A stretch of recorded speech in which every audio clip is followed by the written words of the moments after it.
Morning, everybody. Happy Wednesday. Ben and Woods, 97.3 The Fan. Get your heads right, all right? Get your head right on a Wednesday because, well, listen, if they're not gonna, we need to. That's how I look at it right now. We are Ben and Woods. We are so happy to be here with you, for you, whatever you use us for. You know, you can hate listen, you can love listen, you can use us as therapy, whatever you use us for, as long as you use us. And when the numbers came out yesterday, you have been. So I want to thank you guys again. It's been an incredible run for our program and our radio station, and we'll keep it rolling. Padre fans, I tweeted it last night. You've been showing up to other ballparks, our ballpark, our chat, our radio station, our show. You're unbelievable. I just want to keep telling you that so that you'll continue to listen, you know, because, frankly, we love doing this and we couldn't do it without you. And you guys have made it impossible for them to fire us at this point. So we thank you very, very, very much. I'm very happy right now, professionally and personally pretty happy, but my baseball team's not playing so hot, and we'll get into that certainly. I'm Woodsy. That guy over there is Paul Reindl. Good morning to you, Paulie, our executive producer. Good morning. It's good to have you. It's good to be here. It's good to consume you. It's good to already have been here for 2 hours. Paulie had one of my days today. I'll introduce Ben. We'll get to that in a second. Our buddy, our pal, Benjamin R. Higgins. Good morning, Benjamin. Good morning. Let me echo your sentiments that we all need to get our heads right this morning. For sure. Because if you're listening to the sound of my voice right now, unless you happen to be streaming us somewhere in Florida, you did not win the Mega Millions jackpot last night. One winning ticket, $1.58 billion in the great state of Florida, not here in California. I was really hoping, because I was at work and they get their news first. Like, where was there a winning ticket? Yes, we don't know where it was. I'm going, Encinitas Valero. Come on. I mean, what would you do if you found out that the winning ticket was bought at the place you bought it at? There still would be an unlikely chance that it was you who bought the 100%. Winning ticket. I mean, there are probably hundreds of tickets that were bought at that same place. Yeah. But I would assume immediately that I had won. Oh, my God, I bought my ticket there. I must won. Race out. But no, did not win the Mega Millions last night. So I guess I'm going to have to continue to show up to work every day, stay employed, and keep my head right. I can't just live the life of leisure that I started dreaming about a little too much yesterday. Yeah, I went to the gas station and bought three. I thought maybe winning combinations. You're such a logical guy. The fact that you even let yourself get even a fingernail's worth of excitement. I'll tell you what, I am logical because I don't play the lotto unless I feel like the odds are in my favor. And I know there's a 1 in 300 million chance of winning. They're never in your favor. But if you're going to win over $300 million, and you would, even after taxes, after lump sum is like $780 million. After taxes, you're keeping about 400 something million. So technically, if you played all the numbers, you probably should come out on top and win because the jackpot is so high. It makes the odds in your favor. It doesn't mean you're going to win. It just means that, numbers wise, it's actually a good bet on your part. Are you on Oxycontin right now? No. Like I've never. You don't like that argument? I couldn't follow that even a little bit. All right, let's say you've got a 1 in 5 chance of winning. Okay. Yes. All right. So if you bet $1 and the payout was $6, okay, that's a good bet, right? Yeah. Because you've got a 1 in 5 chance of winning. So your expectation on your $1 would be you'd win $5 once every 5 times. Right. So if you bet 5 times and you won once, you win $6. That's a good bet. Yes. If I bet 300 million times on the lotto, but I expected to win 400 and something million dollars, that's a good bet. But you only bet once, not. Well, I mean, I don't have the funds to bet $300 million. So what are we talking about? But I still don't see how the odds go up for you. They do go up. I mean, that's expected return on your bet right there. Now it's still not going to win, and I start making a plan, like what I'm going to do. It's what insane people do. I mean, that's what I pay for, actually, is that chance to dream a little bit. You pay for the dream. I started looking up. I thought, well, I'm going to want a new home base to start planning things out. So it's going to move into a villa, maybe at Rancho Valencia. We're entertaining this right now. Grand. What Ben would do if he won the lottery. I kind of made a plan yesterday. $1 million. You gotta have to start hiring some staff, lawyer, accountant, different people, concierge of some sort, butler. Just want to get a good staff in place early. Once you've won that much money, I mean, you're going to need some help managing everything. Charitable foundation. I don't think I deserve to win the lotto. I've got a great life. Yeah. I've been very lucky. There are people who deserve it much more than I do. I feel, though, I would be a really good lottery winner. You've seen those stories about how the lottery wrecked my life. Oh, yeah. I won the lottery, and I feel like I'd be the opposite. I would live my absolute best life if I had unlimited funds. I mean, yes, I would enjoy myself, but I don't think I'd go crazy. I wouldn't. Tevin says, I'd stay responsible. I'd stay who I am. Tevin in the chat says, I'm willing to bet Ben would go on vacation if he won the lottery. Yes, I would definitely go on some vacation. Hawaii. Yeah, just live in Hawaii full time. No, I don't. I wouldn't be good. God will let me make, or whoever you believe in, higher power will let me make a good living. He will never let me make a great living. He knows much, much better. In fact, was texting last night with the great Jesse Agler after the game. I said to him, one of the things I'm truly blessed by is that for some reason, the man upstairs, the higher power, whatever it is you believe in, has said, you're going to get to do this job. You're only going to do mornings because I can't really have you in middays. And based on your history, I really can't have you in afternoons because watching games like last night, I would put my children to bed. I would kiss them on the forehead. Then I would go into the kitchen and then I would pour myself a giant whiskey and Coke and I would have that. Then I'd have another one and probably a third. Then I'd Uber to get a pack of cigarettes. And then I'd do that. Then who knows after that, to be honest with you. And then the next thing you know, it's 6 o'clock in the morning. You're getting the kids ready for school. And the fact that I do mornings and I love it so much, I never want to blow this opportunity, keeps me on the straight and narrow. Literally. If they fired me today, expect me to go off on some sort of bender watching this freaking baseball team, man. But there's a reason that the man upstairs said, he reached down and he said, mornings and mornings only. I could, if I had Gwen and Chris's shift, I would come in here. What time do they start? 2 o'clock. I'd show up about 1:30 and you guys would be like, God dang, dude, you okay? And I'd be like, yeah, bro, it's a rough night. Like it's 1:30 in the afternoon. There's been a lot of radio reeking of Jack like that in their lives. So and a lot of people have done that in mornings. I can't do it. I had 2 cocktails on opening day, and the next day I came in there, I was like, I hate this team. Blake Snell sucks. This season's over. Like I just stayed disciplined. I used to work nights, 6 p.m. shift, 6 to 10, 6 to 9, and whatever. You have all day, dude. You have all day. You get home at 11 p.m. or whatever, and you're making dinner. It's almost midnight. I make myself a drink. Like I don't just like go right to bed. Of course, I'm gonna turn on a movie or something. All of a sudden, you're like, it's 1 o'clock, even 2 o'clock in the morning, but you're good. And then you wake up, you're like, it's 10:30 in the morning. But that's my life right now. That's it. I didn't have to get into work until 2 o'clock in the afternoon. Yeah, I mean that's not good for me based on who I really am at heart in my past. So I couldn't do it, man. But we'll get into the another just incredible game of just pulling out our fingernails one at a time. But I did want to say, you probably saw my tweet yesterday. I love this city very much, and I forget what this beautiful city can provide. And while I live about 6 minutes from a beautiful beach, I never go to the beach. I never do. And I just don't. I'm not a surfer.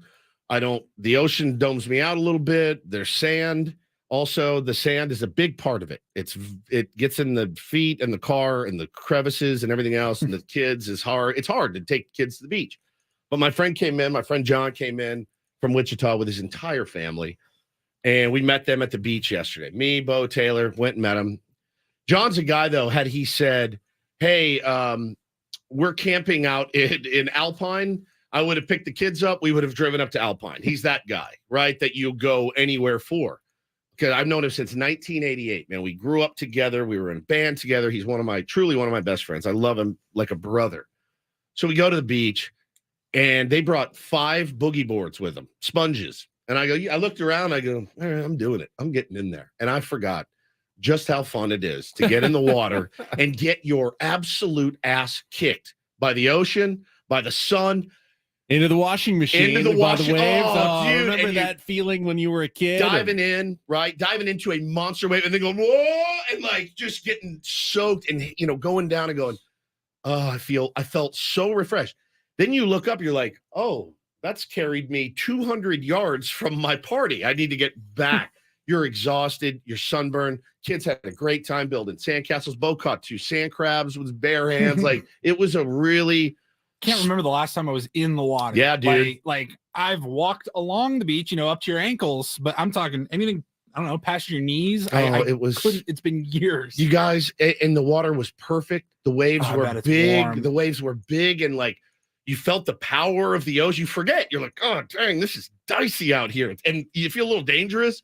And it just felt great to get in there and you feel rejuvenated. And so there's also a part of like, look at this. This is where I live. They live in Kansas, man. Like, you're proud of it. You show it off. It is fun to share that with people who don't get to experience it. It lets you look at something through fresh eyes. That's exactly right, man. And then we all went to dinner, our entire families, and Hannah got to meet them and his family. It was a beautiful, beautiful day. We got home just in time for the bottom of the first to start. And then the fun really started for the night. I will say, though, man, I am completely cooked, sunburned, but really refreshed. It just felt cathartic to get in there and splash around and swim and ride the boogie board. And it was just fun. It was just a fun day to see my friend. And I really, really needed it yesterday. So it was beautiful, dude. It was a beautiful, beautiful day. And, you wanted that dub last night to just really drive the nail into a perfect San Diego afternoon. It was not to be. We'll talk about it. We've had some internal debates here before the show about effort, what it means, what it looks like. It was an interesting conversation. I can see both sides.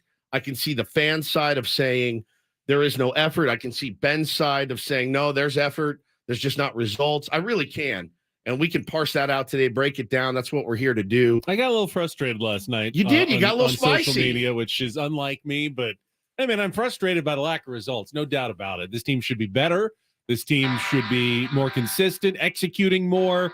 There are definite problems on this team. But, we'll talk about it. I don't feel like I can sit here with only the evidence of strikeouts, a team that went up and struck out a bunch last night, and say, oh, it's because they don't care. It's because they're not trying. I feel like that's an irresponsible statement to make. Now, how about this? Are they prepared?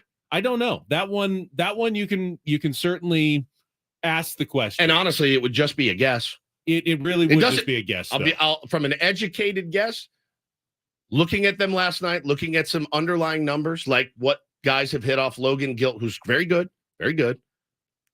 Looking at what they had hit off of his fastball the entire season, which was about 275, which is pretty good. You hit a guy's fastball 275, that's pretty good.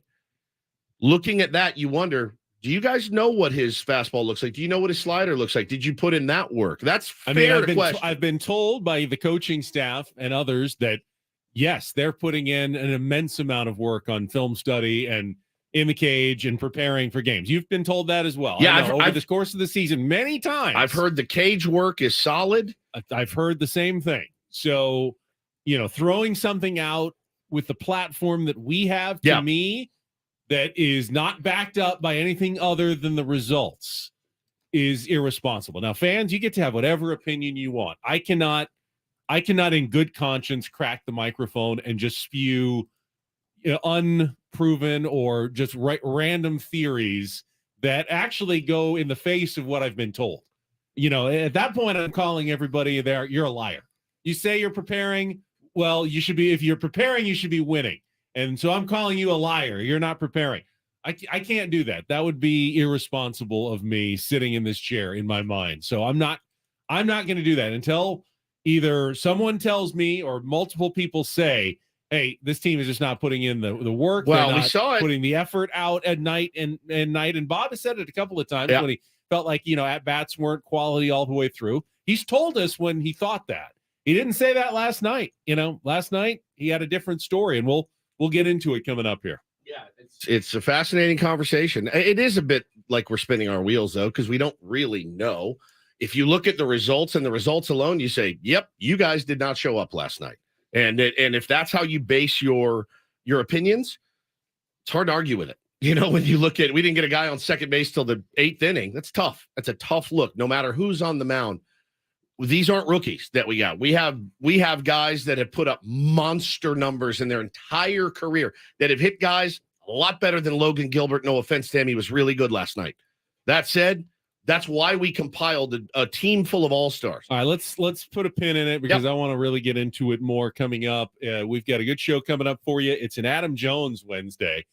Curious how much and what he's going to say about the Kevin Brown Orioles broadcaster story that we were talking about yesterday and has been just running wild through baseball all week long with the relationship that he's had with that organization and playing for that ownership group.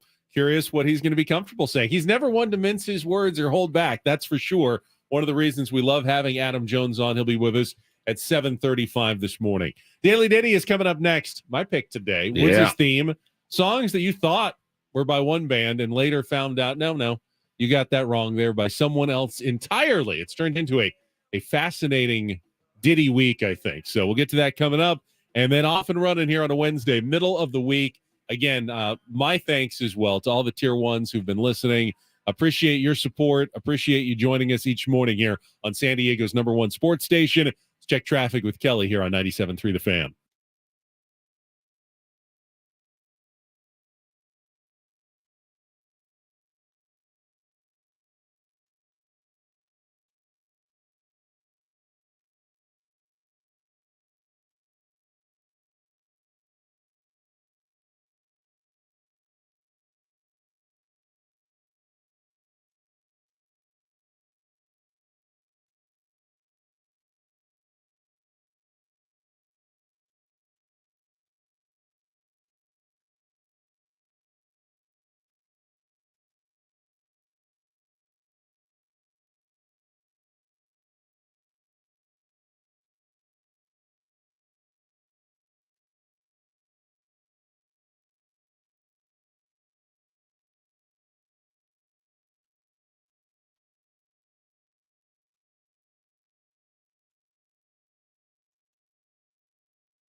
What a pick.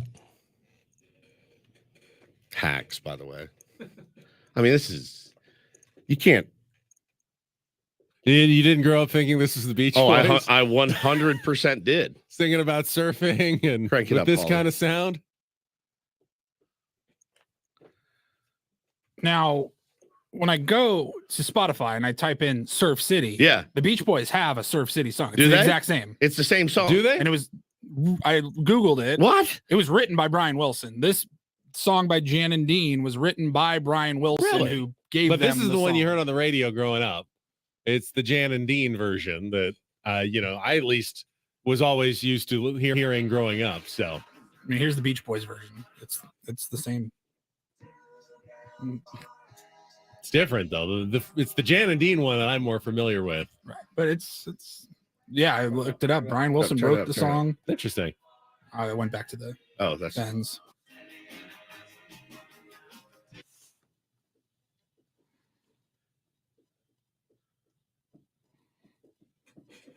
That's Jan and Dean? Yes. It's amazing. that's so incredible. I guess it's not hackery if he wrote the song. I guess not. It's just a cover. Written by Brian Wilson and Jan Barry. First surf song to become #1 hit. Oh, Jan Barry of Jan and Dean. I want to get to the bottom of this. I'm very, very. They also were famous for the little old lady from Pasadena. It was written by Brian Wilson. That's Jan and Dean. Yeah. Written by Brian Wilson of the Beach Boys while at a party with Jan and Dean. Wilson played them Surfing USA on the piano. They suggested that they do the song as a single. Wilson refused. He lost interest in Surf City. Believed he would never complete it himself. So Jan and Dean finished it up and made it a hit for themselves. Interesting. It's very hackery, but hey, listen, that's a great pick. That you guys absolutely nailed the assignment this week. Everybody did. Force you to think a little bit on the Ditty sometimes, and it's worked out well. Yeah. Where do you want to go here for the next 3 minutes? Where do you want to go for the next 3 minutes? I mean, there's a million different ways we can go. We have body language experts.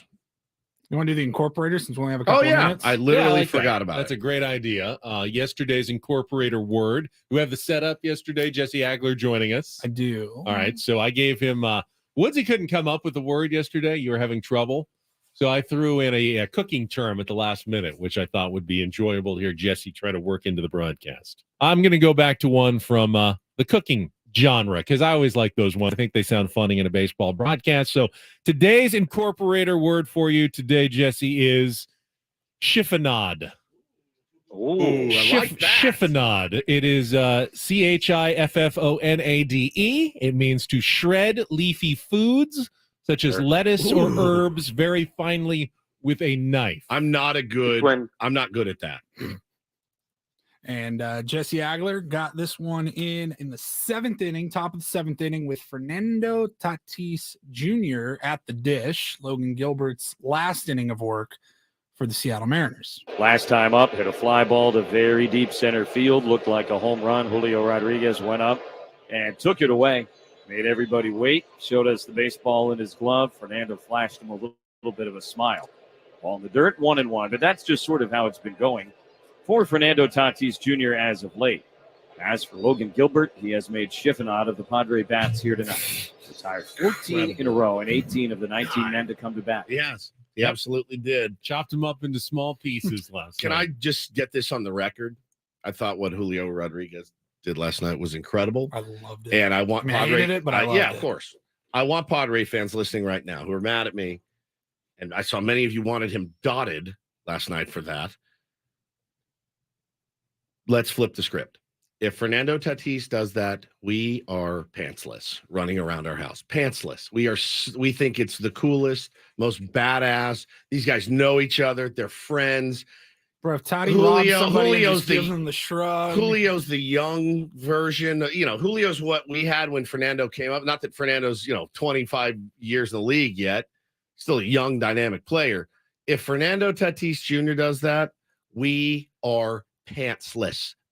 So I didn't realize, obviously they're kind of the same era, but they're not just, respectful competitors. They're actually good. They're good friends. Good friends. He robbed one of his good friends. Yeah, which is amazing. He was making it fun. And Fernando said after the game, I saw it going. I did too. I knew he caught it, but you had to keep going until until he shows it. I mean, you can't just stop. So he just kept going, and he knew that Julio Rodriguez had caught that baseball. If Nando did it, you would have heard my belt buckle just like it. We all would have been. Yeah.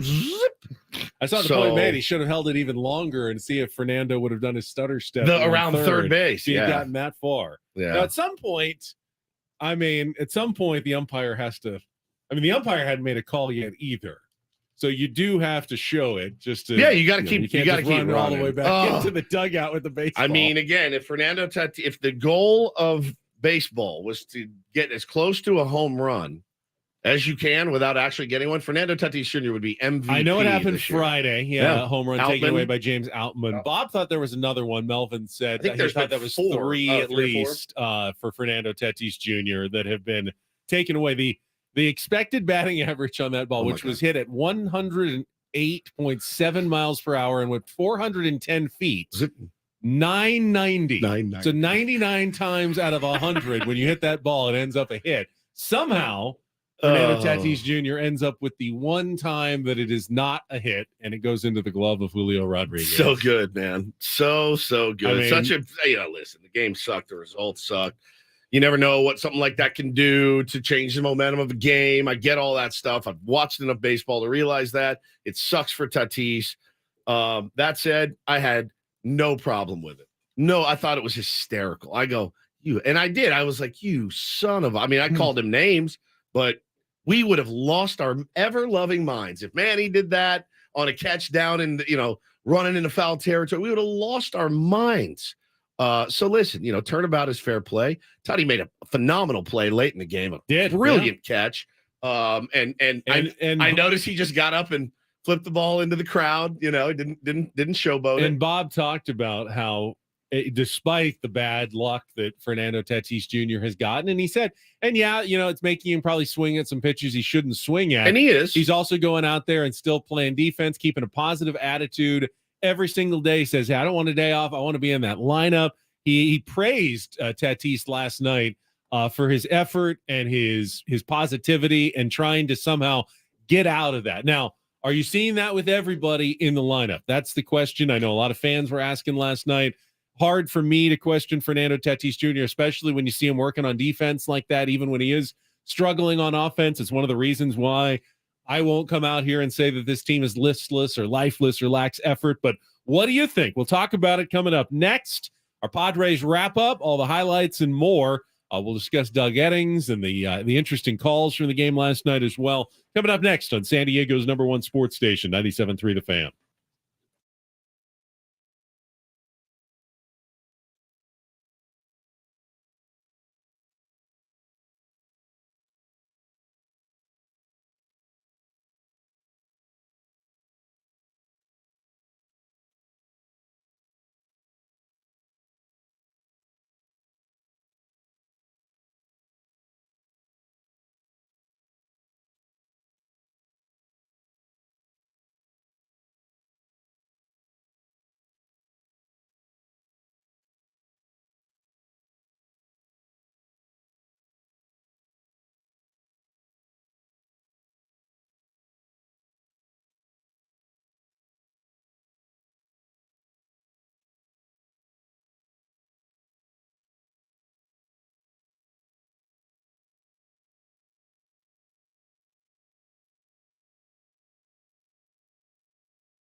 Oh, all right. Padres kind of have one of those games tonight. You feel like you lose 4 in a row.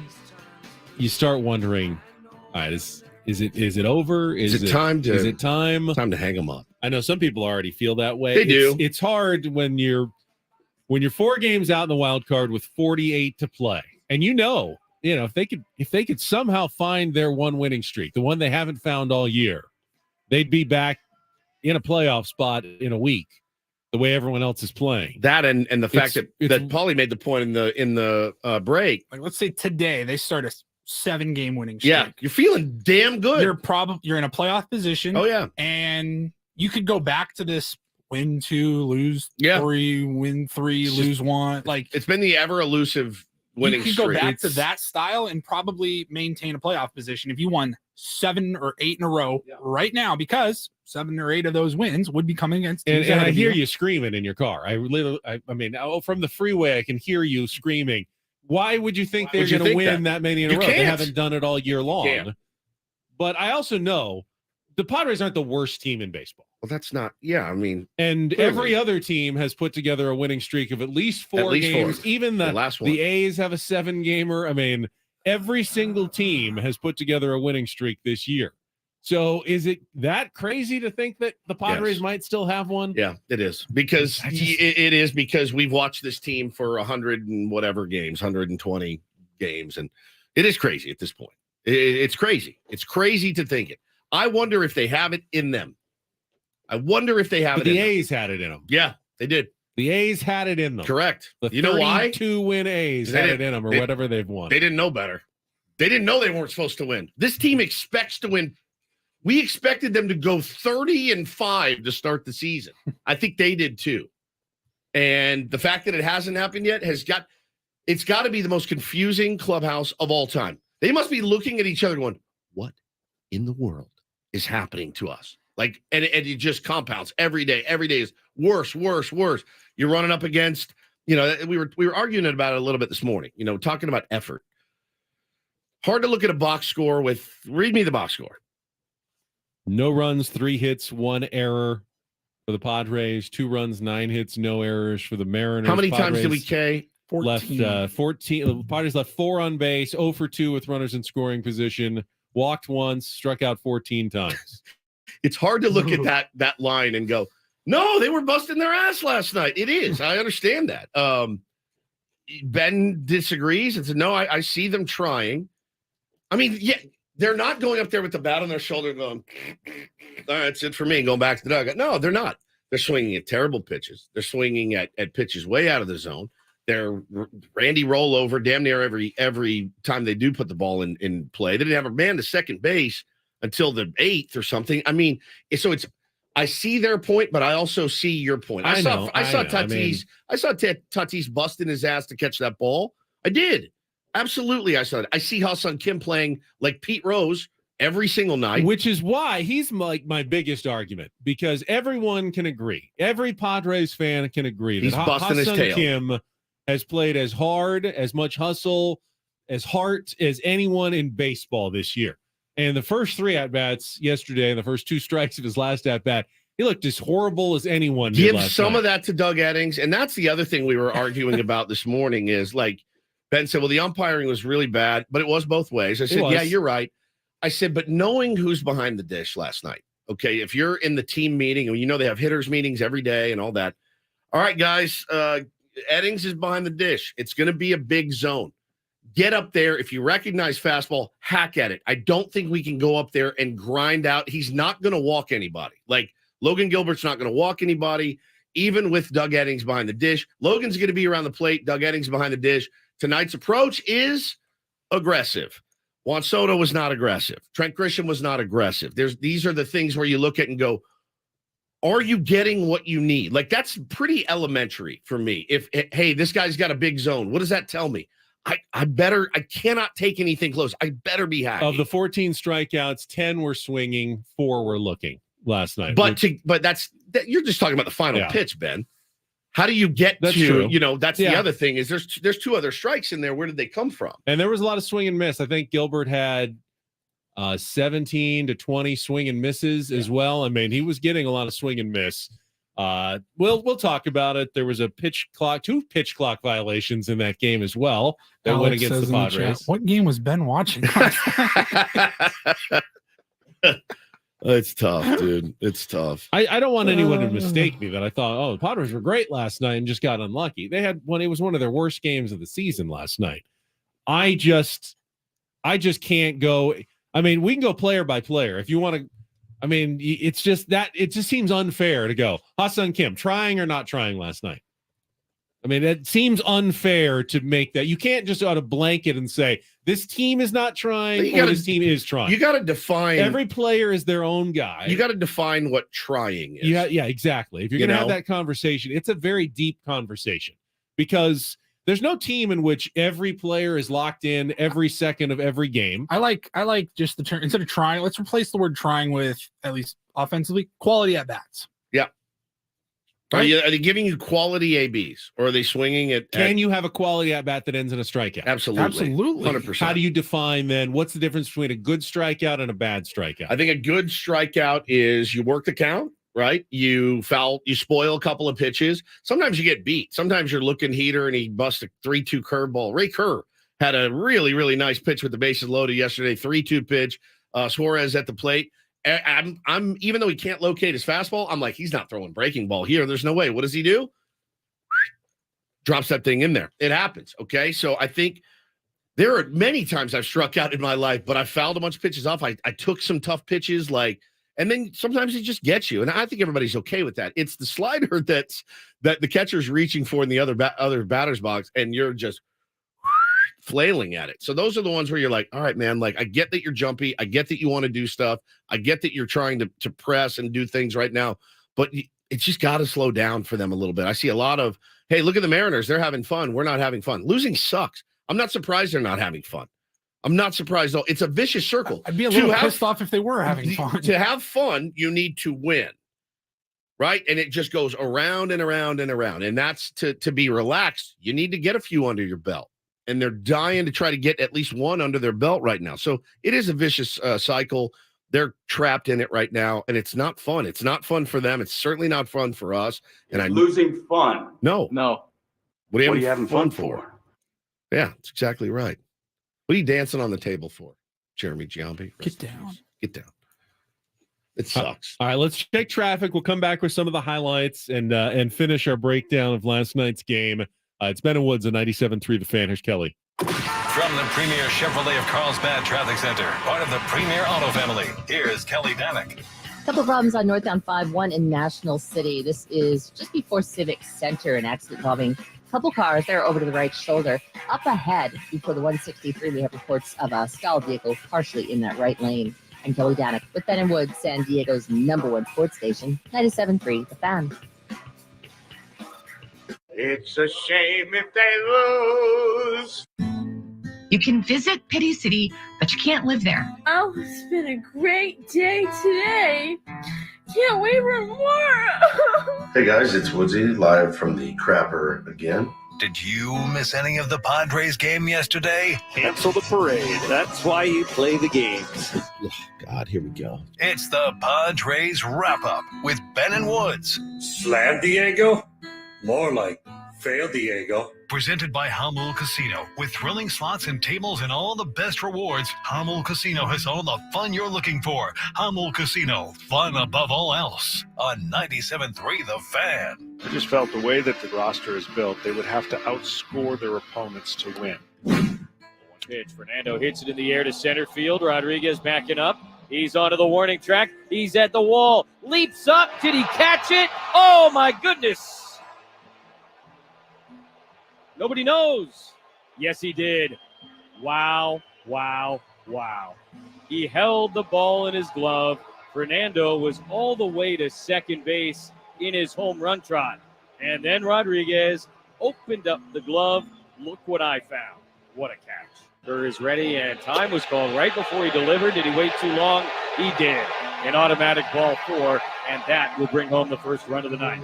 Murphy leads the 2-0 pitch. That's hit hard in the air to deep center. Trent Grisham on his horse, racing straight back, still going back. Can't make the catch. Sort of rolls on the top of the wall, then back down onto the warning track. Murphy has scored more into third base with a triple, and it's 2-0. And on 3-2, a swing and a miss, strike 3. Got him with a slider, and that is a career best 12th strikeout tonight for Logan Gilbert. Here's the pitch, and Machado hits a ground ball to shortstop. Crawford charges, goes the short way. They force Fernando out at second, and the ball game is over. Gilbert, Rash, and Munoz shut out the Padres on just 3 hits, and they win game 1 of this 2-game set by a final of 2-0. It was really the Logan Gilbert show here tonight. Elevated, breaking balls, splits, late, off count sliders. It's probably the best game he's pitched all year, is my guess. Shocking. We have a lot of those. We have a really ridiculous way of getting pitchers back on track. Yeah, he's 10-5 on the season, 0-5 in his last 5 with a 12.37 ERA, and he 3 hits the Padres. That's happened to us 25 times. Literally, we can't beat good pitchers like Logan Gilbert. We have a hard time with the unknown guys. Who's the guy coming up today? AA guys. This is his debut. They scratched their original. Emerson Hancock is the name of the AA pitcher that the Mariners will be bringing up to start today. And I know you're very worried about it. As we should be. You had the good tweet last night. It's good to have you back on X, by the way. Thank you. It's good to be on X. The team has found nearly every way to kick us in the proverbial nuts this season. Yeah. It's almost impressive. The Ray Kerr, Ray Kerr, the pitch clock violation to bring in a run. I'm watching the game and I'm like, check. I'm like, that's a new one for me. And again, we might as well, since we didn't score a run, go ahead and say that that was the winning run. No problem with how it was officiated. None. That's how it's been called all year. Right. I don't like that's what Major League Baseball has instructed them to do when you're just about to start and it's like maybe a 1/10 of a second after 0 hits. And Ray Kerr, of course, throws maybe the nastiest pitch of the at-bat, just dots it on the inside corner at the knees. But, of course, it was too late and it was ball 4 and it brought home the winning run. You're right. They come up with different ways. It's not the same way every single night. I thought, I'm sure you thought as well, that the problem tonight was going to be pitching, right? Oh, bullpen 100%, day, you're not going to be able to overcome the injury to Joe Musgrove. And the bullpen really had an outstanding performance last night. On a bullpen day with Martinez and Barlow and Kerr. Worked their way out of some jams, tight spots to keep the Padres in that game. Any other they should have won that game the way their bullpen pitched. Any other team, I feel, looks at that and goes, God dang, man, Nick is grinding his tail off for us. Look at Ray out there making huge pitches. Look at Barlow, who didn't have his best stuff, grinding through this. Let's get these guys some runs. Not our guys. I think they might have said that in the dugout, though. You know that they didn't say that? Look at these guys. Let's go get them some runs. And then they go up there. And Bob Melvin said, hey, that was probably Logan Gilbert's best game of the season. Do you think that's a lie? Do you think he's had much better games and just other teams have had better? No, but I do think a lot of guys have had their best games of the season against us. I know that against a lineup with Bogarts, Tatis, Machado, and Soto in it. No kidding. And I know that they were hitting 275 off his fastball until last night. Again, he's who do you feel confident in this offense going out and dominating? It's literally a crapshoot. Well, as I said, you've got to go individual by indivial. And if you want to look at some guys, Juan Soto had a really bad game last night at the plate. Horrific. 0 for 4. Took a pitch clock violation where on one of his strikeouts where he was behind 0-1 to start. Of course, that's the one that he, works the count full, ends up striking out on 2 strikes. Manny has, he's gone back into a slump at the plate. It's tough having those two guys in the middle of the lineup who've really been struggling for the last few days. And, when it's the guys batting 3rd and 4th and they're right there, and Tatis has been getting unlucky as well. The last 3 games, 2, 3, 4, right there. If you're not getting any production out of your 2, 3, 4 hitters, I don't remember how many games are you going to win in Major League Baseball. I don't remember Sunday's box score, but I believe yesterday and Monday for sure, the big 4, Tatis, Soto, Machado, and Bogarts were like a combined 1 for 15. And I imagine it wasn't much better on Sunday. No. And then yesterday, there you go. There's 3 losses right there. We need a little bit better. Just a little bit better than Tatis, Soto, and Machado were 0 for 11. The 3 losses in a row. those three have not produced. Now, yeah, I mean, Tatis hit some balls hard, but not for nothing. They need those three guys. As we've said all season long, Padres need those guys, and especially Manny always is the one that really drives this team. And Manny has fallen back into a slump right now. It's the best. It's just the best. I really think that's what you're looking at more than anything else. Manny's got to get going. All right, we'll continue this discussion. We'll play some Take on Woods coming up. Hour number 2 of Ben and Woods next on San Diego's #1 sports station, 97.3 The Fan.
And Paulie as well, and a lot of Padre fans out there.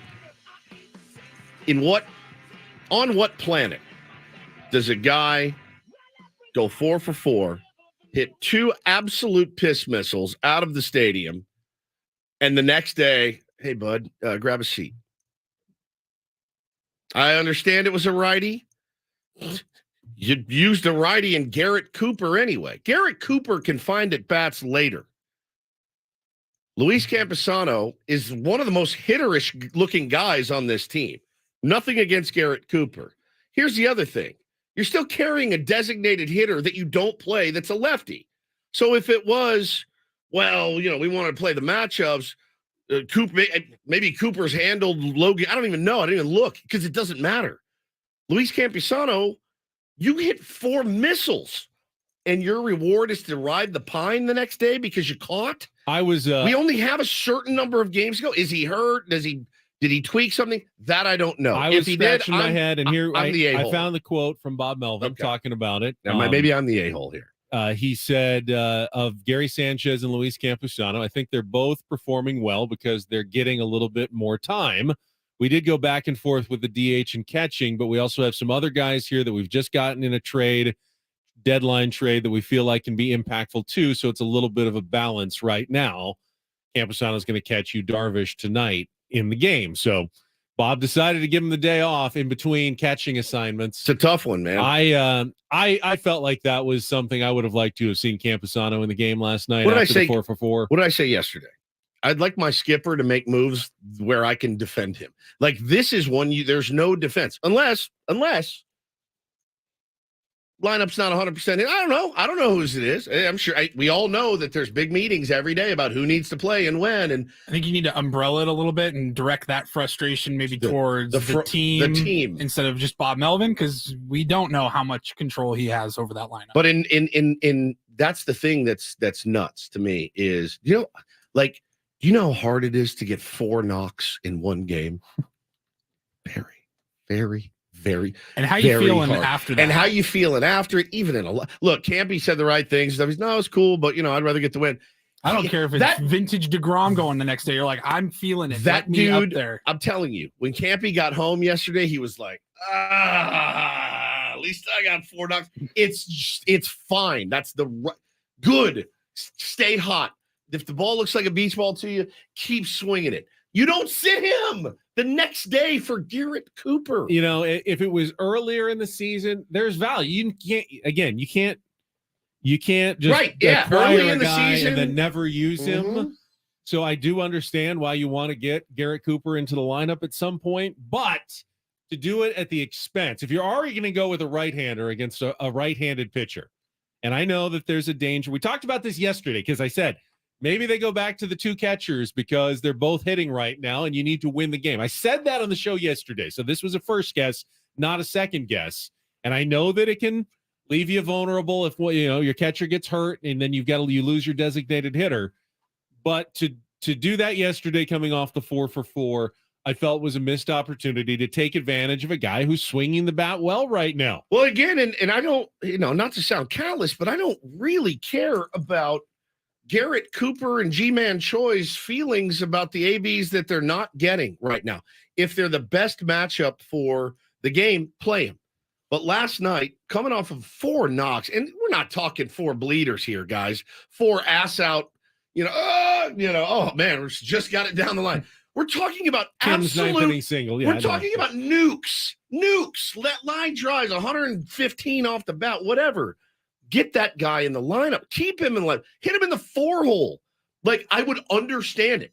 Hit him in the 5 hole instead of Xander Bogaerts. I would understand it. There is stuff that makes me understand what you're doing. Need a contestant for Take on Woods before I get to my next point. Call now if you want to play and try to qualify for a trip to Las Vegas. Our musical trivia challenge against the champ is coming up. 833-288-0973. Phone lines are open now, so you can get in. 833-288-0973.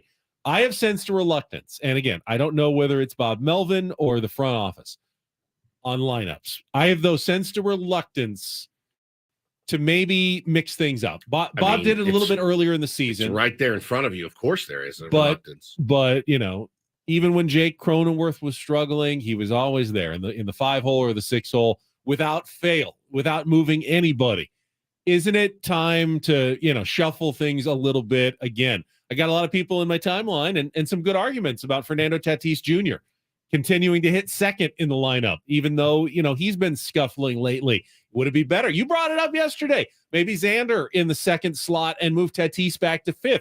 And even if it's not permanent, if it just shakes things up for a day or two, is that possibly a good idea? I swear to God, man, at this point, I would on my children, I would not be mad if they came out with a lineup today that was like G-Man Choi is leading off. Trent Grisham is batting second. Do something, anything. We're not curing cancer here, guys. Have some fun. Mix it up.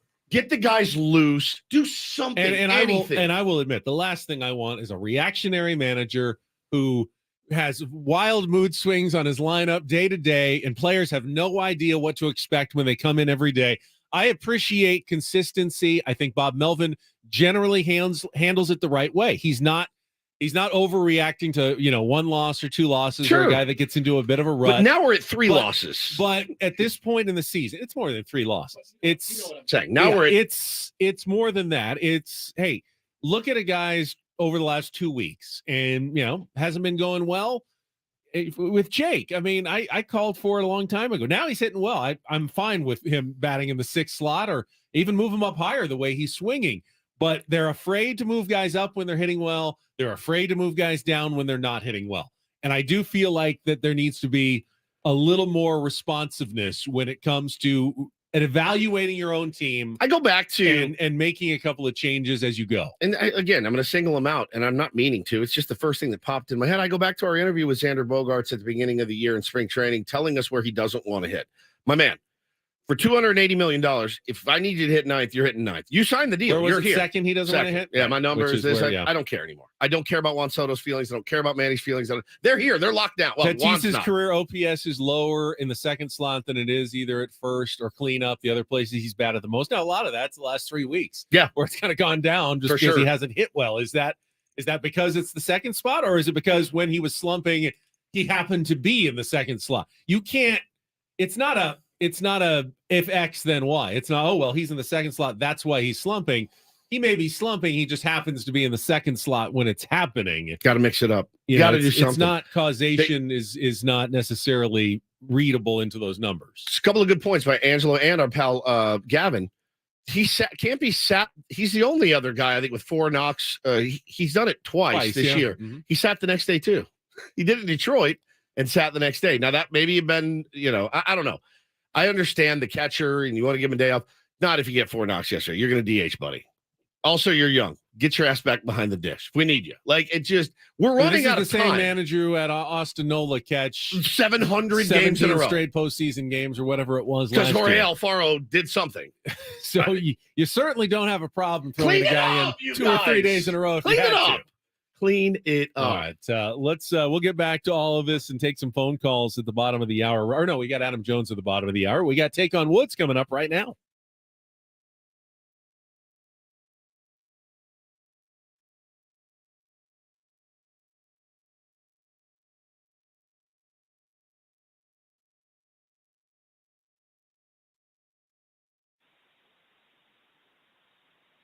Doing well. How are you?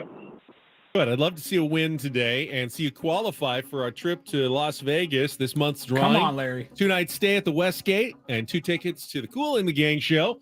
They are back. They have been selling out their shows. They get a residency through 2024. Get tickets now at Ticketmaster.com. The Westgate Las Vegas Resort and Casino features newly designed premier rooms, part of their $70 million room renovations, home of legendary Vegas fun. I mean, $70 million, that's a short A.J. Preller contract extension right there worth of room renovations. All right, you get to pick our category today, Larry. Your choices are The Bible Belt, songs with Southern states in the title. Brothers in Arms, which are bands, artists of brothers, essentially. And Will Wonders Never Cease, the word wonder, the key in that category. So, Larry, what do you like? The Bible Belt, Brothers in Arms, or Will Wonders Never Cease? Go for Brothers in Arms. Brothers in Arms. All right. Not only is it my favorite Dire Straits album, it is also today's category, which will work a little bit differently. All right. So we're looking for 5 different bands with brothers in their name. So after the 2-second song, here's what's going to happen. I'm going to give you the first names of the brothers and a song title or two. You just need to give me the name of the group. So you'll have 60 seconds to get as many of the 5 as you can. Start with our 2-second song. Paulie will play like normal, an artist, and a song. You need to give me the title and that artist, whatever brothers it is. And then after that, you're going to get the names and the songs, and you got to give me the other brothers. You understand, Larry? Okay. All right. 60 seconds on the clock. Category is Brothers in Arms. Your time begins when Paul plays the music. Good luck, Larry. Let's take on Woods.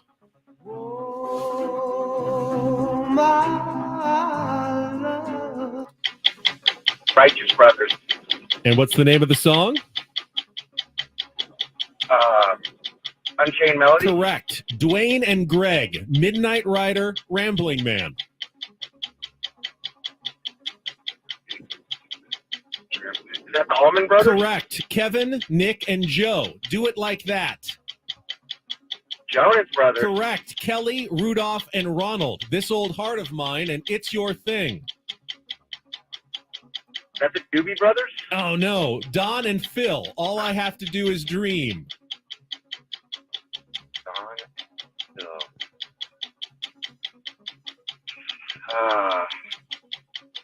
One more time. Don and Phil, All I Have to Do Is Dream. Dream, dream, dream, dream, dream. I'm helping you out here.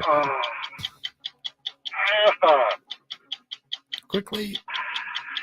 It's okay. You got three. You off to Good a great start. It wasn't the Doobie Brothers. Those were the Isley Brothers, This Old Heart of Mine, and It's Your Thing. Do what you want to do. And those were the Everly Brothers. That's a tough one at the end. Oldie on that one. But you got Righteous Brothers, the Allman Brothers, the Jonas Brothers. Hang on the line. Now, we'll see if three is enough. Do you have to explain Nope, to Woods I'm just this one? see if He's he can going to go figure for it it. out. Yeah. Okay. See if he can figure it out. It's a different style of category. Yep, we'll see if he can figure it out here. All right, Larry's score is locked in. Woods is a little in the dark here. I will warn you that you're going to have to figure it out as you go, but you're smart. You know how I work. 60 seconds on the clock. Your time begins when Paul plays the music. Good luck, Woods. Let's take on Larry. Unchained Melody by the Righteous Brothers. Correct. Dwayne and Greg, Midnight Rider, Rambling Man. Allman Brothers. Correct. Kevin, Nick, and Joe, Do It Like That. Jonas Brothers. Correct. Kelly, Rudolph, and Ronald, This Old Heart of Mine, It's Your Thing. The Isley Brothers. Correct. Don and Phil, All I Have to Do Is Dream. The Everly Brothers. Wow, he figured it out. Nailed it, and 5-3, he wins it on Brothers in Arms, our category today. Oasis would have been too easy. Would it have been too easy for you? Black Crows, too easy. Those are good ones. Those they are all good. have brothers in the titles. It had to have brothers in the They name all of have the band. brothers in the name of the band as well. Now, the Righteous Brothers are not brothers, but is that right? I don't think they're related. It's No. Bill Medley and the other guy. Oh, that's but right. I don't think they're actual brothers. And Bill Righteous. Yeah. Bill Medley and Jim Righteous. We were going to go with the Medley brothers, but Righteous sounded cooler. So here we are. You know, I don't think I'd want to live next to the Righteous family. No, I wouldn't either. I wouldn't I was either. complaining about, the lawn's always so perfect over there. Oh, look at you, the Righteous family. Look at you guys. Yeah. Look at you guys. Looking down your nose. So the rest of us here on the righteous. block. You Righteouses. Oh, it's so good. Larry, you're always welcome to play. He had a good effort. Damn Righteous kids are always in my yard. Just not good enough today to beat Woods. All right, Don't Do This is coming up next. Oh my God. I mean, I'm going to say this could happen to anyone. It's just funny when it happens to this person. Colin Coward. It's unbelievable. He's got a face on Mount Rushmore of Don't Do This, Oh, right? it's one of once a them. week. Yeah, once a week. Antonio Brown, Colin Cowherd. I mean, what we're gonna have to come up with our actual Don't Do Mount This actual Rushmore. Mount Rushmore at It's some point. unbelievable. That is coming up next on Ben and Woods. We'll be back after a check of traffic here on 97.3 The Fan.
You can catch what you missed now on the Odyssey app. Just search 97.3 The Fan, and you go back, find anything from any of our shows. Download the Odyssey app now. It's AUDACY.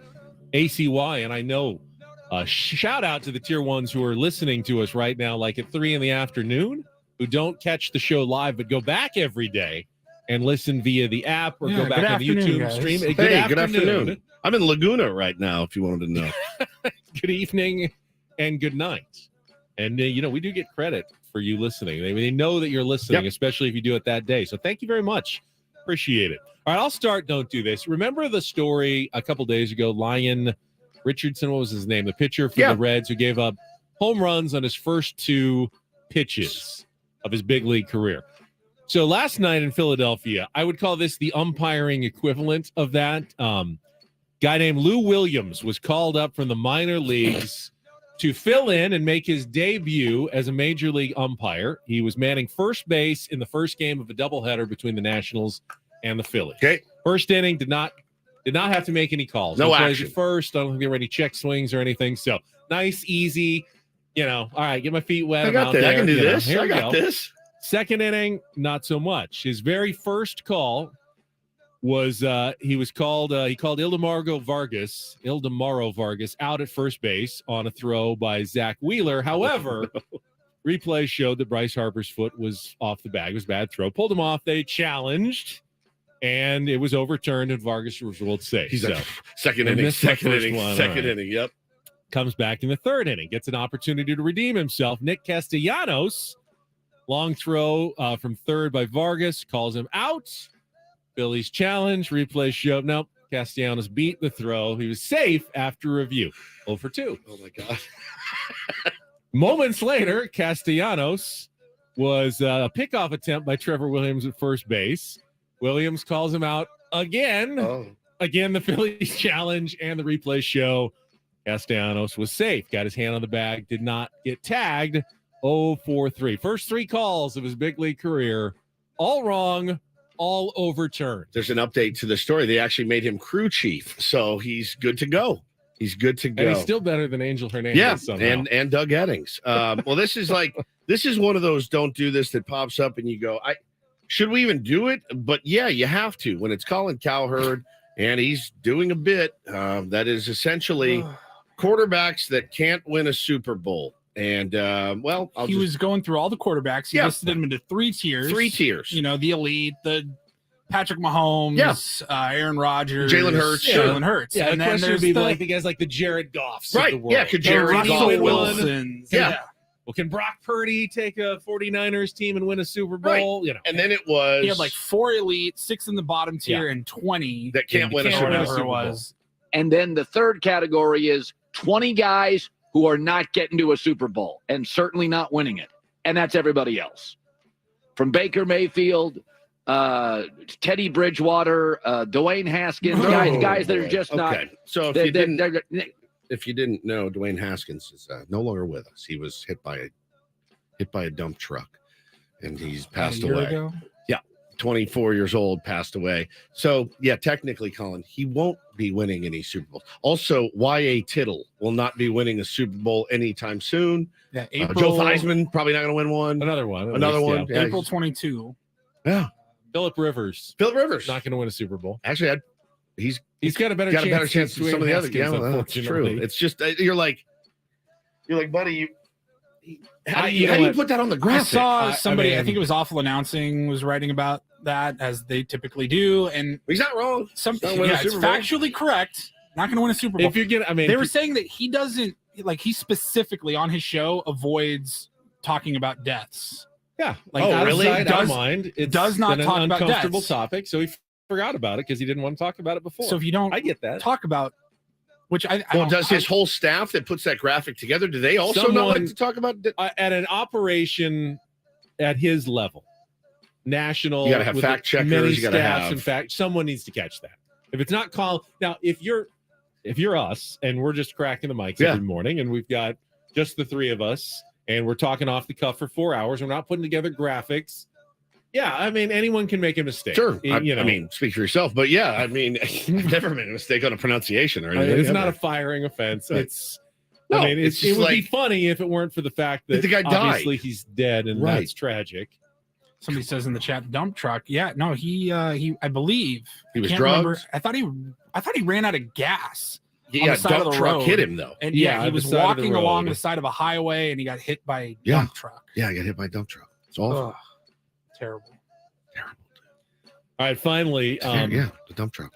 I talked yesterday when we had our entire Don't Do This segment about the Kevin Brown Orioles announcer getting suspended situation for incredibly, I mean, I don't even want to call them innocuous. They were positive comments about the Orioles. Yes. The owner is so thin-skinned, John Angelos, that he suspended his broadcaster for making positive comments about the team, but simply putting him in the context that they struggled against the Tampa Bay Rays in the past, and now look, they're playing better against them. Literally, that's what happened.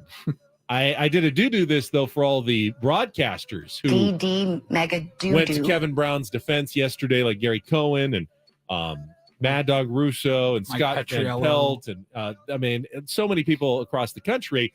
So I'm going to give a do this today to Orioles fans at Camden Yards who started a free Kevin Brown chant during last night's game. There it is.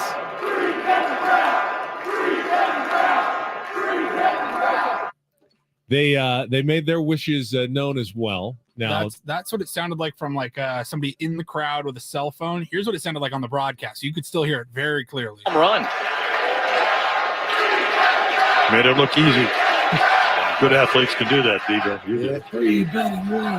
We've heard the Selva-Team chants in Oakland and in other ballparks, and I like this one as well. Now, karma for the Orioles may be a little bit tough. They've had Felix Bautista, who's been so good all year, but 6-3 lead in the ninth, gives up the grand slam to Kyle Tucker, loses to the Astros 7-6. Unfortunately, all their broadcasters were suspended for saying the final score of the game last night and lost the Astros. Might make the Orioles look bad. I mean, the internet was undefeated yesterday. They had a picture at one point of a looked to be a newscast in China, and it was the talking head saying, and the Orioles have won 273 straight games. And it was just so good. Like it's really weird that of all things would lead to his suspension. So we'll talk to Adam Jones about it. I'm sure he knows of him if he doesn't know him personally. But it's you just, when you're having such a good season, why would you do something like that? Ryan Mountcastle hit a monstrous home run last night, 472 feet in the first inning, and the Orioles tweeted the video and said, 472-foot home run. I forget who it is that tweeted, you could have said it was their longest home run in 4 years, but I see why you didn't do that.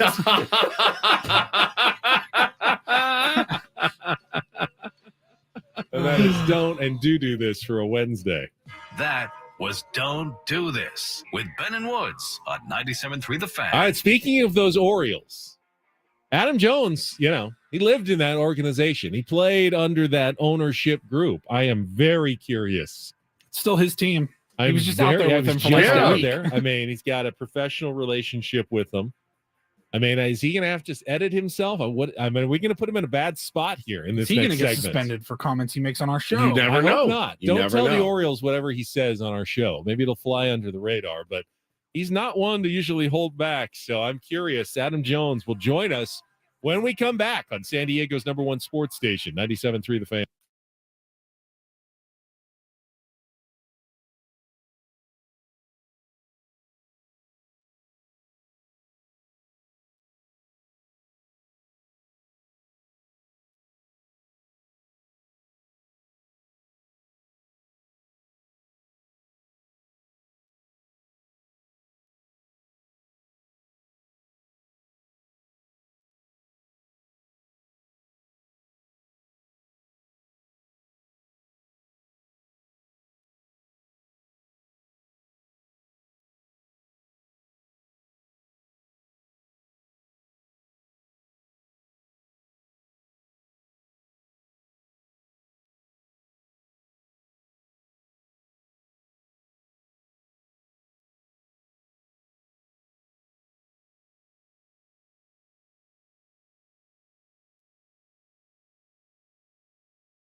Hello, Daddy. Hello, Mom. What a jam. This hour of the Fan is brought to you by cars.com. Whether you're looking for the perfect summer road trip car, something you can zip around in, visit cars.com today. Bravo. They have over 2 million. Wow. Cars.com. They have over 2 million cars for your 2 million summer possibilities. Head to cars.com. Check out the possibilities. Cars.com. Where to next? You just have to be ready to improvise when you hear the opportunity. Hello, Daddy. Hello, Mom. Hello, Mom. Go to cars.com. Absolutely. Cars.com. You're welcome, cars.com. You're welcome. Again. You have a brand new jingle for all of your national advertising. Brilliant, Ben. One of your best bits you've ever done. And I did not know it was coming. It makes it better. As I just said, we have Adam Jones standing by. He joins us every Wednesday, and he's got to know what we're going to ask about. But I don't know what he can say or how comfortable he is going to be on this topic. He doesn't usually hold back with us, though, which is why we love him so much. Adam Jones, after a check of traffic here on 97.3 The Fan. From the premier Chevrolet of Carlsbad Traffic Center, part of the Premier Auto family, here's Kelly Danick. Bit of a struggle out of the South Bay, northbound side of the 5, but they did clear up that accident in National City near Civic Center. We still have the stalled car, though, on the northbound side of the 805. This is right around 43rd Street. It's got middle lanes blocked. Looks like it may have lost a tire. They're saying that tire could be in the HOV lane, so watch out for it. That's northbound 805 near 43rd. Also around the county, except for the usual slow and usual spots, go problem-free. I'm Kelly Danick with Ben Woods, San Diego's #1 sports station, 97.3 The Fan.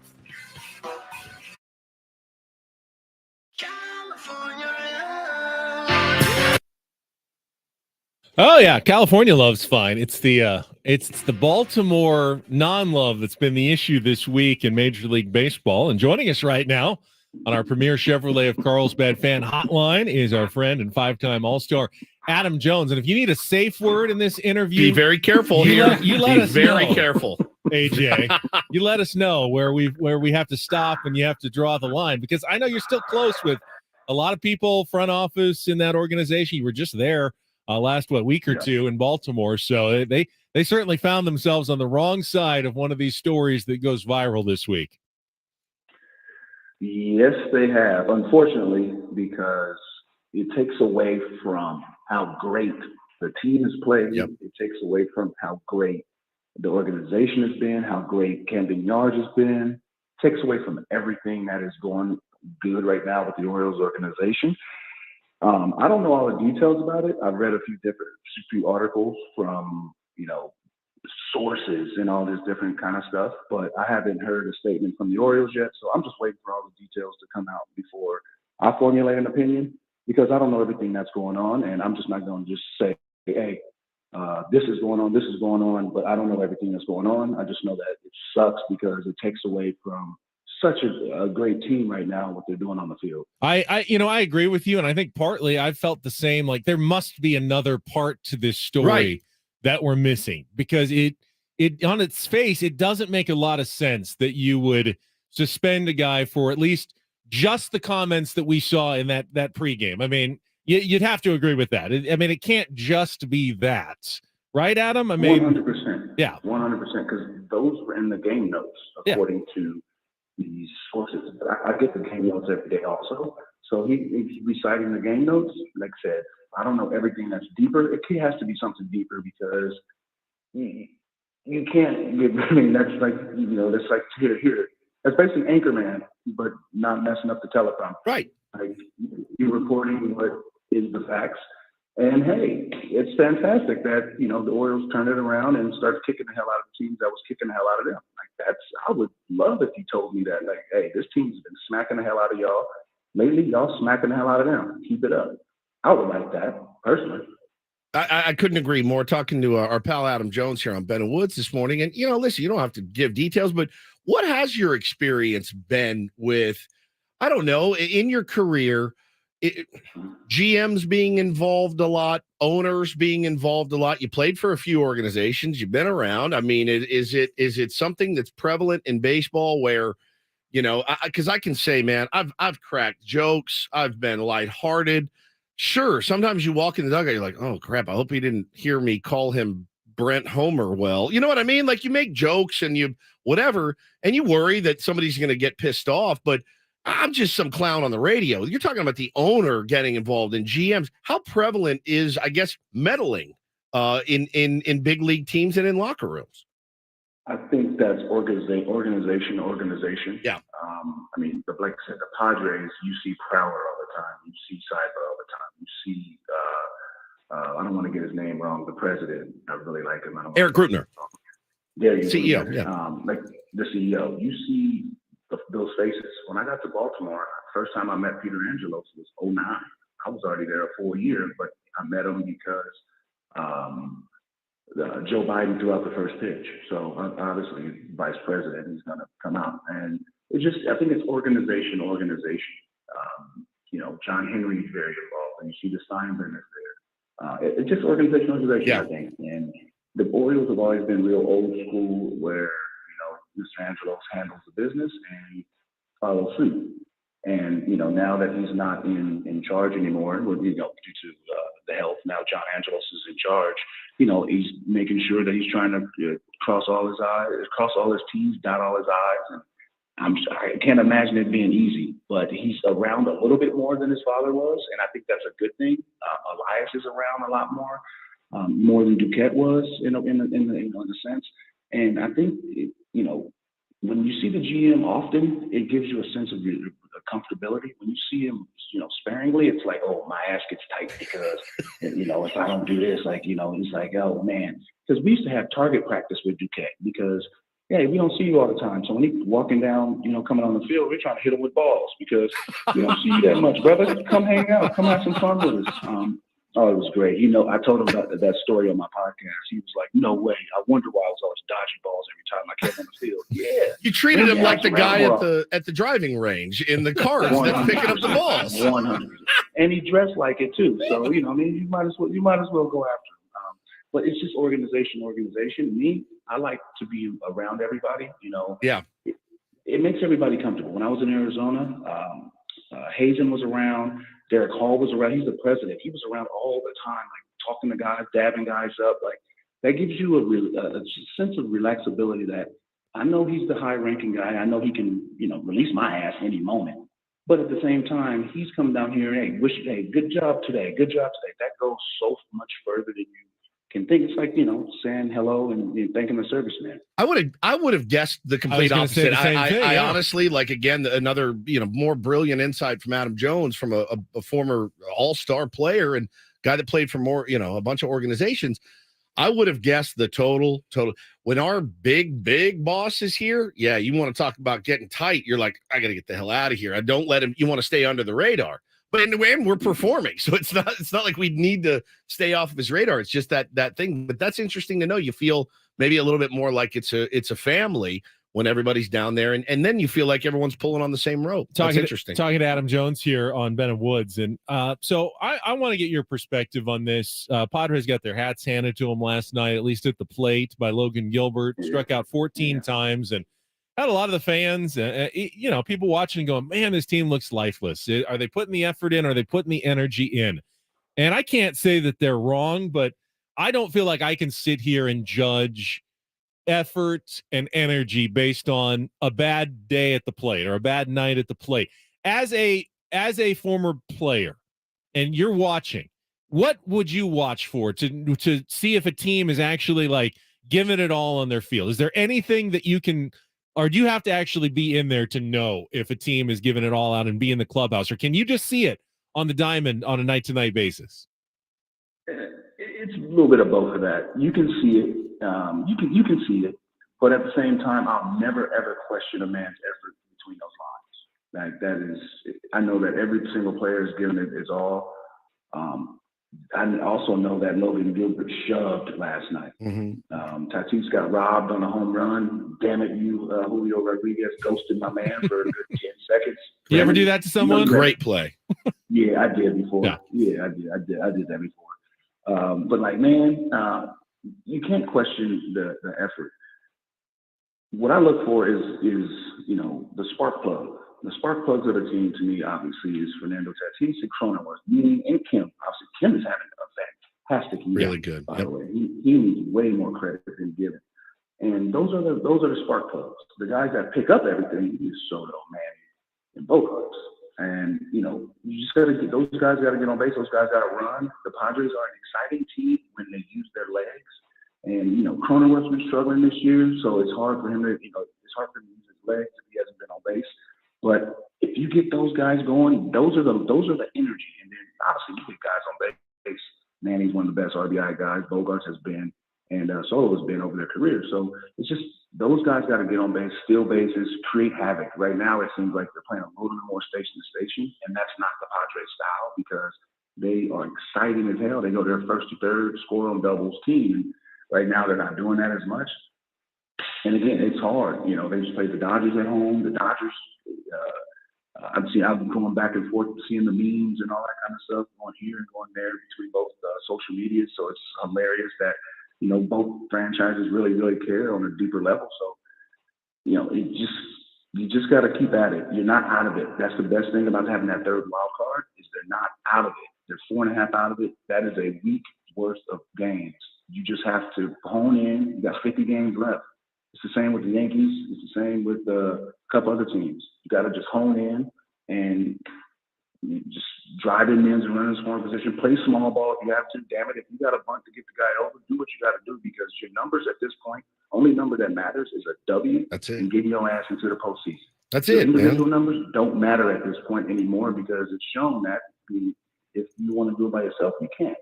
So just strip the egos and just win some ball games. They can be nasty wins. They don't have to be pretty. They just have to be the W. I wanted to ask you, talking to Adam Jones here on Ben and Woods this morning, you mentioned the Dodgers series. It's tough, man. The season series, 13 years in a row. The Dodgers have won it. Listen, there's losing games, and then there's getting punked in your own ballpark. We texted a little bit about it. I just can't imagine letting that happen over and over and over. And really the you want to talk about fight and effort. You didn't see a lot of it this weekend, and Lugo's got to hold that lead. I get that. But man, when you got guys imposing their will on you at your house, time after time after time, Adam, it's got to get frustrating in the locker room. You've seen guys, Kelly go up and in to Tatis, knocked him down, struck him out. It's just tough. For fans, that's when you watch, and as a fan, and I know it's irrational. I know it is to say, but the fans sit there and watch games like that and go, why do we care more than you guys do? Because you're not doing anything to stick up for your teammates. You're not doing anything to show that you have any heart or any fight in you. You just continue to get and I don't mean losing 2-1 in a tough fought game. I mean punked at home continuously. When I first got to Baltimore, we had the Yankees and Red Sox. Both had Manny, Poppy, Veritek. Then you go to the Yankees with Bernie was still there, Melky, Cabrera, Jeter, Teixeira came over there, Giambi, A-Rod, Posada. You could see the back of my jersey more from center field than you can ever see in the life because I was running left and right. You have to dethrone Goliath. Yeah. You got to beat him. I mean, last year in the playoffs, I was there. That atmosphere was second to none. They believe they can beat them, and they got a game in Dodger Stadium. The Dodgers are good, and they're deep. They are even when they call up guys, these guys are ready. They're deep, and it is what it is when it comes to the Dodgers. They are the team to beat in the National League, them and the Braves. Do you think they're too comfortable? Are they too comfortable at Petco Park? Yeah, they are. I mean, I was watching the game, and there's two pitchers up there. And, Joe Kelly, he don't care. He'll throw No, he doesn't care. He throws 100. He don't care. He don't care. He'll fight. My thing is that why ain't nobody doing that on our side? I don't know. Never. I don't know deeper into what's going on in the clubhouse. I'm not in the clubhouse. I would never speculate. I'm still mad that nobody hit a Yankee from Nick Markakis hitting his finger broke by CC Sabathia, who I just golfed with the other day. I still tell him all the time, somebody should have hit somebody in your damn team. Hit my boy. CC, he probably agrees. 100% agrees. He's like, why ain't nobody hit nobody? I'm like, hey man, nobody wanted a lawsuit, I guess, because your team's too rich. I don't know. I would have drilled somebody. But that's a deeper issue. I don't know because I'm still mad about that. That's 12 years ago. Like, yep. No, I get it, man. And that you don't want that. You want a guy to protect. You got to protect your guys. You don't want that reputation either as the team that's like, we're fine with it. Do what you got to do. Speaking of fights, last thing, your reaction to Jose Ramirez versus Tim Anderson over the weekend. I mean, we got so many group texts going on right now. And that's TA's my boy, man.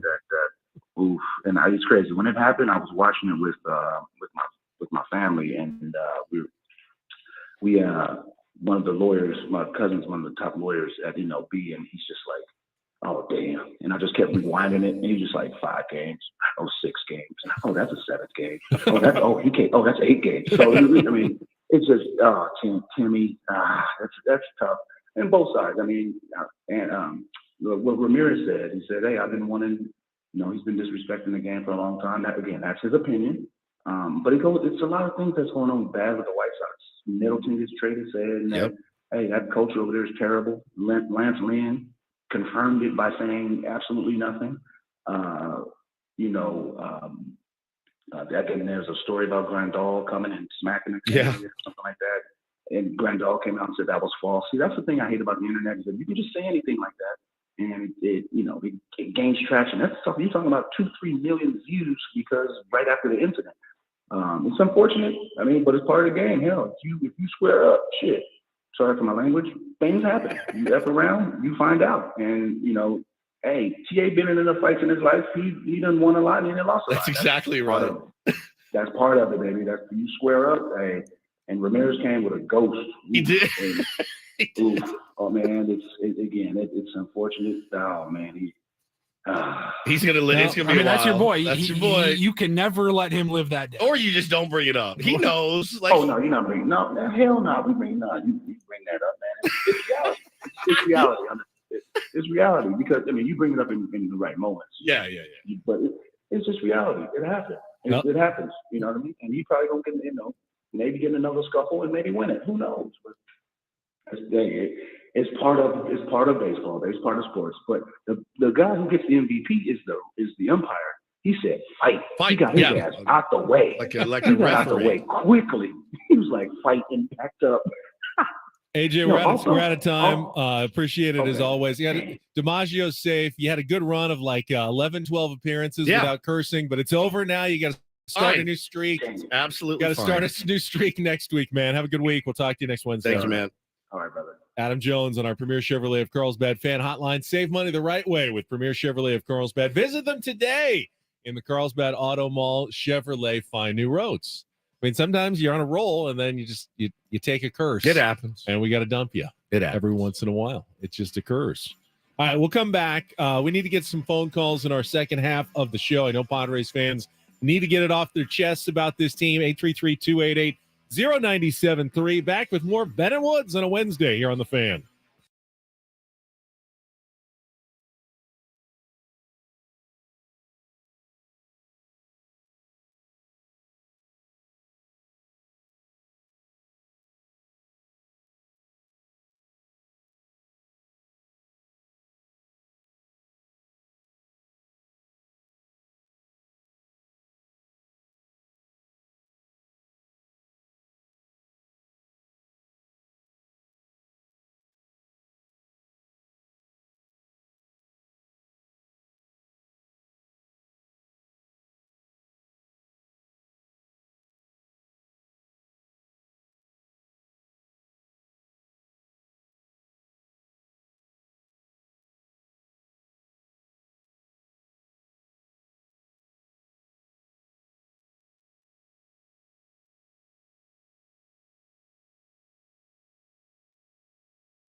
Halfway home on a Wednesday. Ben and Woods 97.3 The Fan. I'm Woodsy. That's Paul Reindl, executive producer. To my left is Benjamin Higgins. And it's soon to be this morning, Ben and Woods and Woods and Woods. Ooh. Yeah. Little guys are on their way in. At some point, Beau and Taylor will be joining the program. And we'll see how that goes. It went so well last time. That was for 4 hours. I had a great time. I had a great time, too. I did. I didn't at all have a great time. It's hard to do this and watch your precocious is the best word to I know it's hard on them. you. Why don't you take the rest of the week off after today just to recover? I will. I was planning on it, Oh, actually. good. All right. Vacation Woods has arrived. Finally, he's here. And me and the fam, after the show today, going to go home, catch a little snooze for the kids, and then Hannah's got to work, and then she's going to come home, and we're going to do a couple of nights up in Laguna for just a little kind of. Beau's going to be starting kindergarten soon, so it's a little family get together celebration for him, and it's an end of summer vacation in the middle of summer. Yeah, it's exactly right. That's exactly right. So we're going to do that. I'll be out tomorrow. I'm hoping and praying the Padres give you guys a good effort tonight, get a great win. You know, something you guys can really bite down on. I think we'll probably end up watching the game in the hotel room on the phone, you know, or the iPad or something, because I can't go and not watch. And it's just something my family does. We're into it. I'll just text you updates every once in a while. No, it's fine. I'll probably be watching, like I said. But yeah, it's gonna be. So we did last weekend in the desert. Yeah, you brought just the sit iPad. and, Throw it on. You know what? I want to make this commitment to our tier ones because I can hear the wheels churning. Woods isn't going to be there tomorrow. We're just going to get Ben apologizing for the team. They're going to lose, and Ben's going to make excuses, and he's going to defend Bob Melvin. I promise to bring it tomorrow without Woods. The here. heat. If they can't find a way to beat a rookie making his major league debut, it's over in a game where they absolutely need to get the series split. You know, this is an important 5-game road trip. And I don't know that they have to win all 4 the rest of the way. It would be great. But if they end up 2-3 on this road trip and they drop and, you know, stay at 4 games under 500 or even worse, 6 games under 500, it's going to be tough to come back from that. You know, they don't have to win every game, but they have to consistently, you know, avoid. They can't have 4 and 5 game losing streaks down the stretch. Yeah, no doubt. So they got to nip this one in the bud. And if they can't find a way to turn it around, that will be telling to me tonight. It's not Logan Gilbert. No, this guy he's one of their top prospects. He has like a 4.5 ERA in AA, though. You know, AA hitters have found a way to put some runs up on the board. Yeah, you Darvish on the mound. But we don't have film of him. You got to find a way to do it. And if they don't, I will come in and I will hold feet to the fire, and I will be a responsibly tough radio host tomorrow morning, and Paulie will help me out, even without you present. Yeah, I'm looking forward to sitting by the pool, sucking down a pina colada. Pina colada this afternoon. It's pina. Is it pina? There's a little tilde on the end. Pina colada. You know, it's when in Rome. That's what you do. So I'm excited. Big pool. Kids are going to want to swim. We're not going to do much, which will be great. Probably won't leave the place, order in, the whole bit. But My yeah, favorite. I'm excited, man. They love sleeping in hotels. They get such a kick out of it. They're usually pretty good on vacation. So it should be fun. Some of my best vacation memories with Shelly involve watching shows on TV in a that room. we could be doing at home, Yeah. but it's kind of fun to watch a show on the road. Like It is. binge watch in a hotel room. Yeah, they do the whole. You can get like 24 hours of adult films right there in the hotel. You can just pay. It's like $18.99.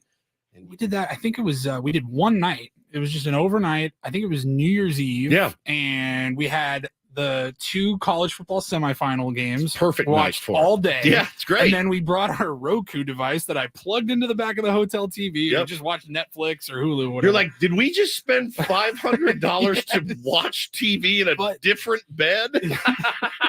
Well, we had room service. That's exactly right. You do. It's a little hotel. You have a different fruit. view out the window. It is absurd. I will give you that it is absurd. I know. We are going to Laguna to watch probably a Padres game and eat, better food than I would cook at home.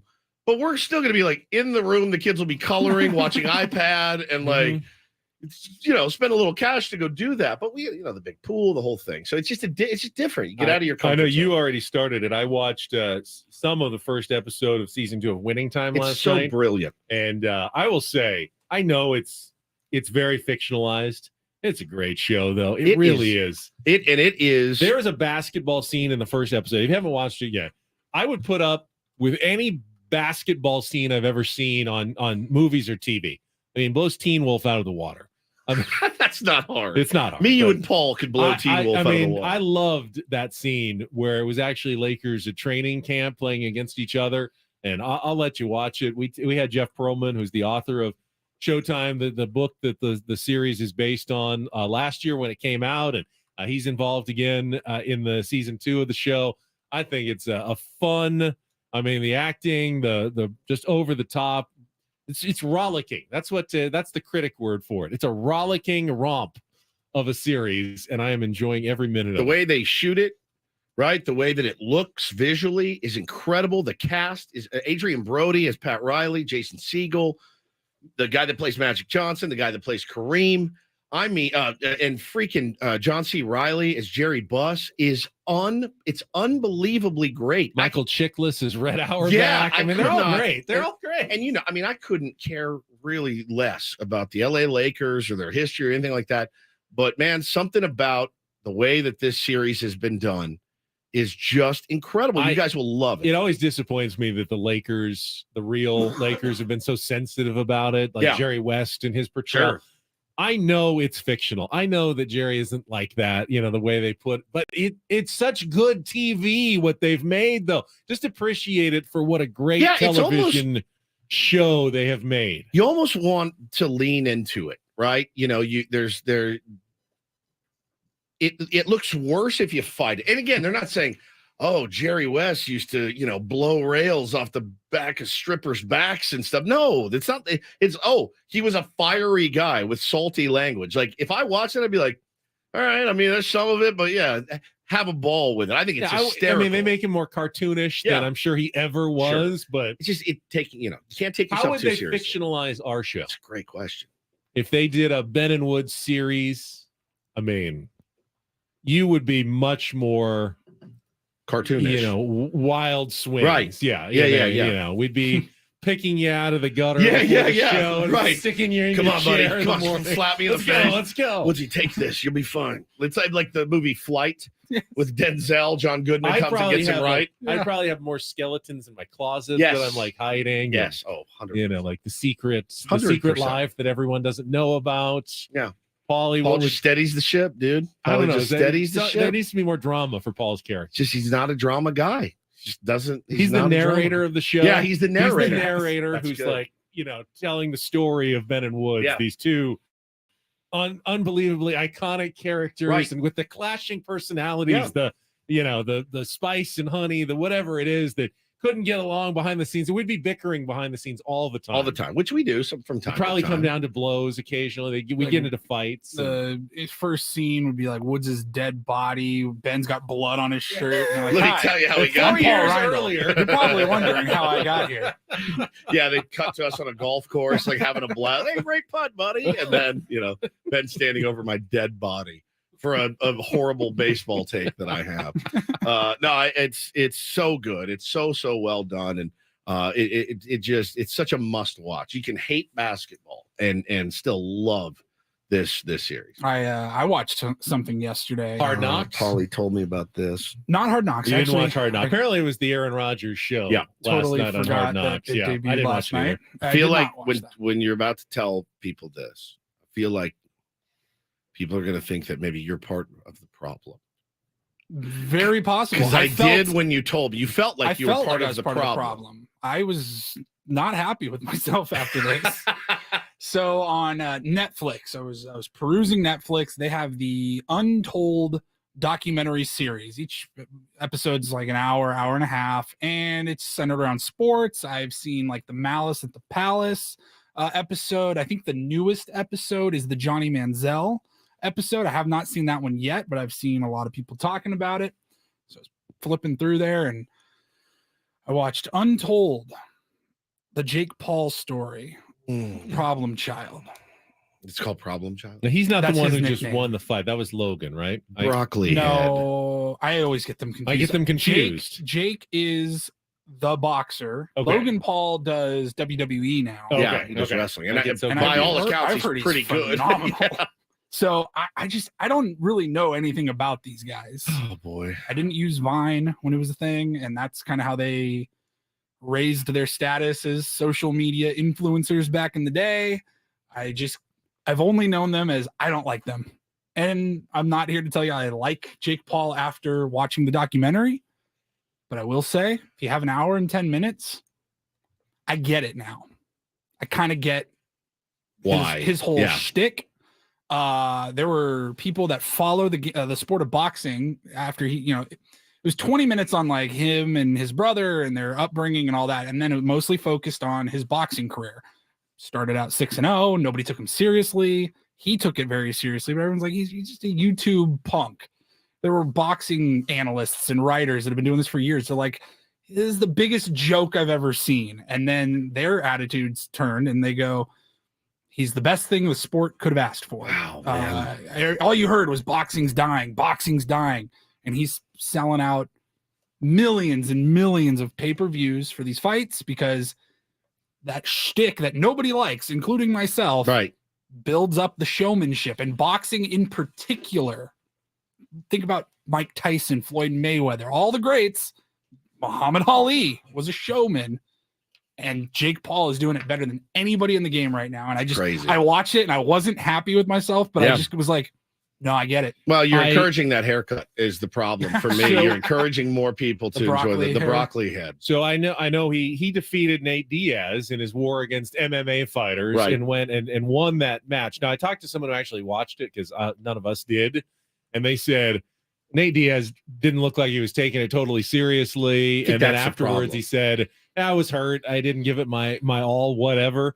You're always skeptical. Okay, so what did they just set up? A rematch for they're going to get back out there and everyone's going to make another ton of money the next time they go out and fight. It's hard to take it seriously. It's hard to take it seriously. It's hard to trust the results. Is this a legit fight or not? Is it a good watch, though? It is a good watch. It's an hour and 15 minutes. I enjoyed it. I learned again. I got the whole Jake Paul thing, and you do.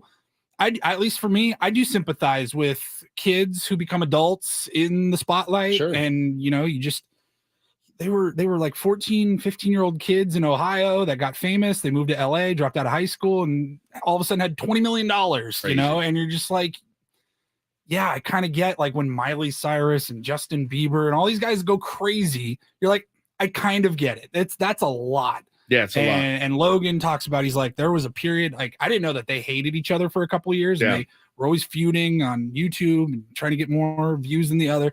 Like, Logan was like, we legitimately, my whole family was terrified for Jake that he was going to take his own life. Jeez. Because it was just too much. Well, and speaking in that vein, too. It humanized Jake Paul, which I didn't like. It's like behind the music when I'm like, oh, Yes. I've got to go get. Perfect example. I need to go get, CCR, and they're a fine band, but like I watch it behind the music. I'm like, I got to go get their entire catalog. Oh, I need to go get, name it, Peter Gabriel's entire catalog because I watch this behind the music. It's what it does. There's a new one too. Johnny Manziel has a documentary. I've seen a lot of pub about that. I don't know if I can bring myself to watch that one, but a lot of people are saying it's pretty good. I heard, like you said, Hard Knocks was really good last night. So there's a lot sports wise to watch out there, but for my money, winning time is just miles above everything. All right, we're going to take a break. If you want to join us, I see some people on the phone lines. This is a good time to do it. 833-288-0973. Come back. We'll talk Padres. They also made some interesting moves in the minor leagues yesterday that we haven't brought up yet. Yeah, we'll get to that coming up interesting. as well. We'll be back after a check of traffic right here on 97.3 The Fan. Don't go away.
This segment of Ben and Woods is brought to you by the Golf Mart. Going to head out to the phones, 833-288-0973. First couple news and notes in the minor leagues, highlighted by an aggressive promotion last night as 17-year-old catcher Ethan Salas is sent from single-A Lake Elsinore to high single-A Fort Wayne. Okay.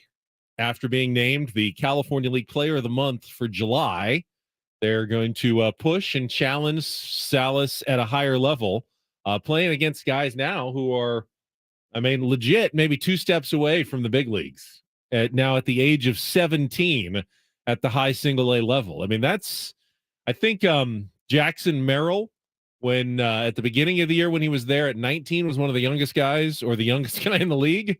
And now Salas is there 2 years younger than that and playing against that level of competition. That is that's an aggressive promotion by the Padres yesterday. Yeah, it is. And I don't know enough, Ben, to know when to say the time is right. Right. There's nothing that you can look at it and say there's something nefarious behind it, right? There's nothing like, oh, we need the publicity and yes, we can develop and blah, blah, blah. I think ultimately it's a good thing. And I can't wait to see how this kid performs. It's truly been spectacular what he's been able to do so far. I think there's really not much risk to it. You challenge him, if he struggles the rest of the season, so be it. You learn from struggling as well. Yeah, you have to. And then you come back and you start next season at the same level, or, he handles it and, he may find himself at Double-A next year at the age of 18. At Game too point, easy for him. It's crazy. Which is great as well. The one thing that you don't want to have to do is we better send him back down. You don't want to, cut into a guy's confidence at some point if you promote him too fast and put him in over his head where all of a sudden everything's moving a little too fast. But from everything we've heard about Ethan Salas, he's getting rave reviews for his catching, his leadership. Obviously, the offense was clicking at Lake Elsinore, and he was certainly able to produce against that level of pitching. So might as well challenge him against a touch higher level of pitching at high single-A ball in Fort Wayne. Yeah, no doubt, man. I'm excited to see what he can do, and there's no rush, right? That's not bringing him up to the big leagues would be rushing him, in my opinion. Bringing him up to AAA even would be rushing him. But you never know. You never know what a push can do, and he seems like the kind of kid, based on everybody we've talked to, that this is the kind of kid he is. Cool. This challenge is here. I accept it. I'll take it. Do my very best. And on to the next one. And I'm just excited to see what he can do. It's such an interesting position. And to have a kid that young that's that heady already is pretty cool. Yeah. Now I'm not saying that I think we'll see him in all of the big leagues like next year, even at 18 at the end of the year that would be very aggressive. But hey, maybe 2025, you can certainly see if he has a good year at like Double-A next year, he'll get the spring invite again. And, like Tatis, who forced his way onto the team, Ethan Salas may get that opportunity, in the next 18 months to try to, force his way onto a big league roster, even at the age of like late 18, turning 19. He may get that chance pretty early in his career. Remember, Pudge Rodriguez was 19 years old when he made his big league debut against the Chicago White Sox and had a obviously monster Hall of Fame career. It can be done. 19 is still 2 years away. So it's absolutely feasible to see it happen. But just keep doing the right things. Keep trying to dominate every level. And I love the move. I'm excited by the move. I'm just bummed I didn't get out to Elsinore to see him. Now, maybe he'll have to unseat Luis Campusano, who by then could be everyday catcher material for the Padres. Certainly have liked what I've seen when he's been up there so far. We've talked about how he wished he was in the lineup yesterday after the 4-for-4 the day before. Are you comfortable? This is a bit of a off-season conversation, but do the Padres need to bring back Gary Sanchez? What does that look like in terms of their catching situation for next season for the Padres? I've seen enough from Gary Sanchez to say that he is a guy that I would like to see back here. Yeah, I like that tandem a lot, and I think that tandem can do a lot of damage. And I think Campusano with health and experience is just going to get better and better. I have absolutely loved his ABs this year. When he steps up to the plate, I feel really confident that he knows what he's doing at this level. So Sanchez worries me a bit in that, is this a Matt Carpenter scenario where, hey, he comes up, new team, gets hot with the power, hits, 14 home runs, almost like Matt Carpenter did exactly with the Yankees last year, and everyone gets excited. Padres go out and sign him for 2 years and $12 million. If they do that with Gary Sanchez, is Gary going to come back and he's hitting 160 next year? And it's very possible. It's happened. Yeah, it has. Absolutely. It's happened to Gary Sanchez. So, but as of right now, what are your other options? And I like this tandem a lot. Honestly, it depends on what he feels. He seems very comfortable. I mean, he's still piping guys from behind the dish. Would have had 2 last night if Manny had just caught the ball at third, had him by a mile. Seems pretty confident right now, and I don't want to mess with that. I think those 2 guys are a really good combo that I've really enjoyed watching, thinking about what we were watching earlier in the season from behind the dish, Ben. It's night and day. It's night and day from Nola and Sullivan. This has been pretty special. By the way, with Salas going up to double or to high single A, I also saw the Padres promoted recent draft pick Homer Bush Jr. from the Arizona Complex League to Lake Elsinore. They get at over like 1,100 OPS in, facing other rookies in the Arizona Complex League, but now he's going to get a chance to go up against some Cal League competition. I like it. For the Storm. Aggressive moves, certainly, but I like that. I mean, what do you have to lose doing that? Nothing. I mean, that's how you do it. Let's get a quick phone call in here before the bottom of the hour. Matt's been hanging on for a while. Want to get to him, and then we can get to the rest of the calls at 833-288-0973. Good morning, Matt. Well, he's been hanging on for a while, but maybe he was just hanging on without listening. Matt, are you there? Well, Matt's lost, Bob's gained. Bob, let's sneak you in here then at the bottom of the hour here on the Fang. Good morning, Bob. Hey, good morning, gentlemen. Hey, buddy. So I have been a Bob Melvin fan since I first heard of Bob Melvin a couple of years ago. But I'm not sure that's the case going forward. What Adam was talking about, I think everybody expected some brushback pitches a week ago, 2 weeks ago. They keep talking about him and his handling of the bullpen. That's not my issue with him. My issue is the wussification, I think, of this team. And I think it starts with Bob. I don't understand. You got nothing to lose. You don't think that's been a problem for the Padres for 10 years? It's been here. That's the thing. Paulie's right. That's been an issue here for a while. I know. Dave Roberts, all 4 feet tall of him, manhandled Andy Green at Petco Park. The last guy I can remember somebody plunking was Perdomo at Arenado. And that was a long time ago. I mean, Austin Adams did it like 25 times. He didn't know where the ball was going. But you say that about Dave Roberts when he was here as bench coach under Bud Black. It was all nicey with everybody in the organization as well. But he was a bench coach. Right. Well, I think what he's saying is, for me, the way I look at something like that is, if I'm Bob Melvin, I'm kind of watching from afar and saying, it's up to you. It's up to you guys to defend your teammates, not me. I'm not going to go in there and order the code red. I'm just going to say, I don't think I should have to if I'm a big league manager and you're watching your stars get dotted and thrown at and up and in.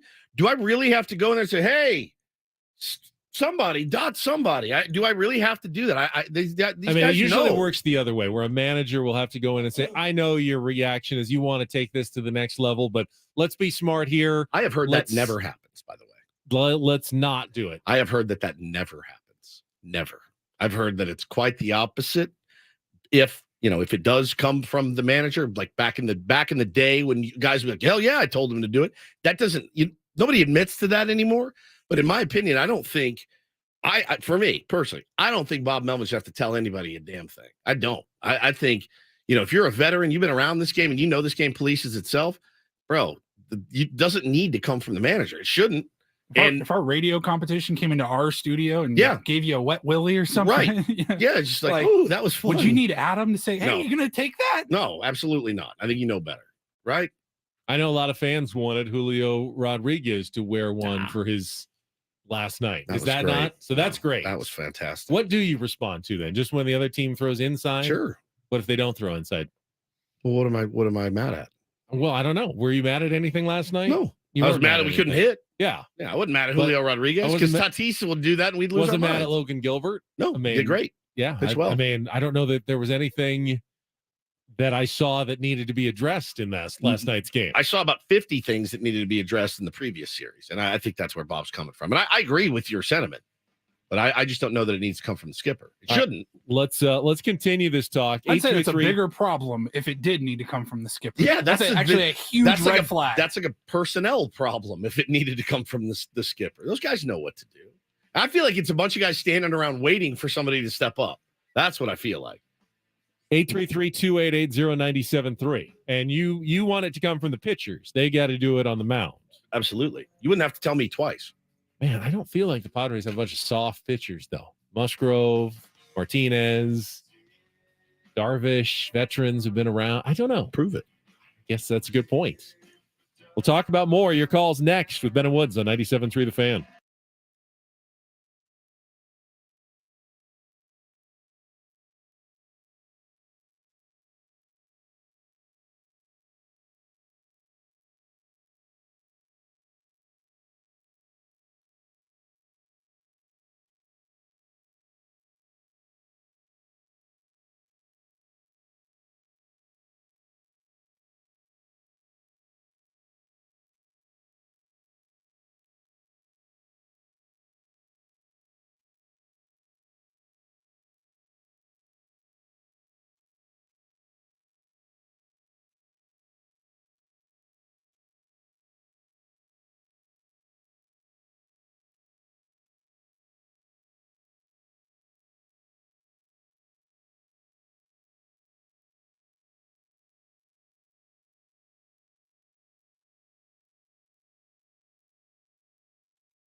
Let's clear this up real quick. I got a tweet from John, says the Pods aren't in a position to be getting guys suspended. I'm glad there was no retaliation. Did Joe Kelly get suspended? Did a suspension come down for Joe Kelly that I'm unaware of? No, but Tim Anderson and Jose Ramirez. Yeah, they had a fist fight. Did Joe Kelly get suspended for throwing 100 miles an hour at Fernando Tatis Jr.'s face?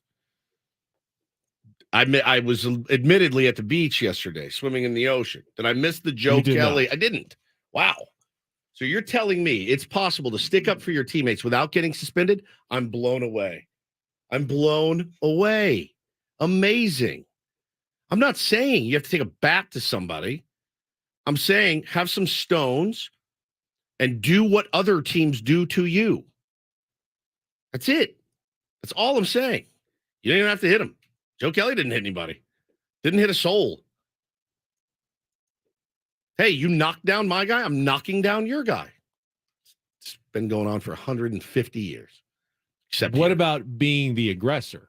What about knocking someone down first tonight? For what? That's my thing. My thing is, why did Joe Kelly do it? Because he's a DICK. That's why. Well, maybe the Padres need to do that. Maybe they do. Maybe they do. I mean, it's always the retaliator who gets suspended. So if you're waiting for someone else to do something, you're still not going to get suspended for throwing high and tight at someone. You're not. And if Garcia had come out the next inning and gone high and tight to Mookie Betts, he's not getting a suspension.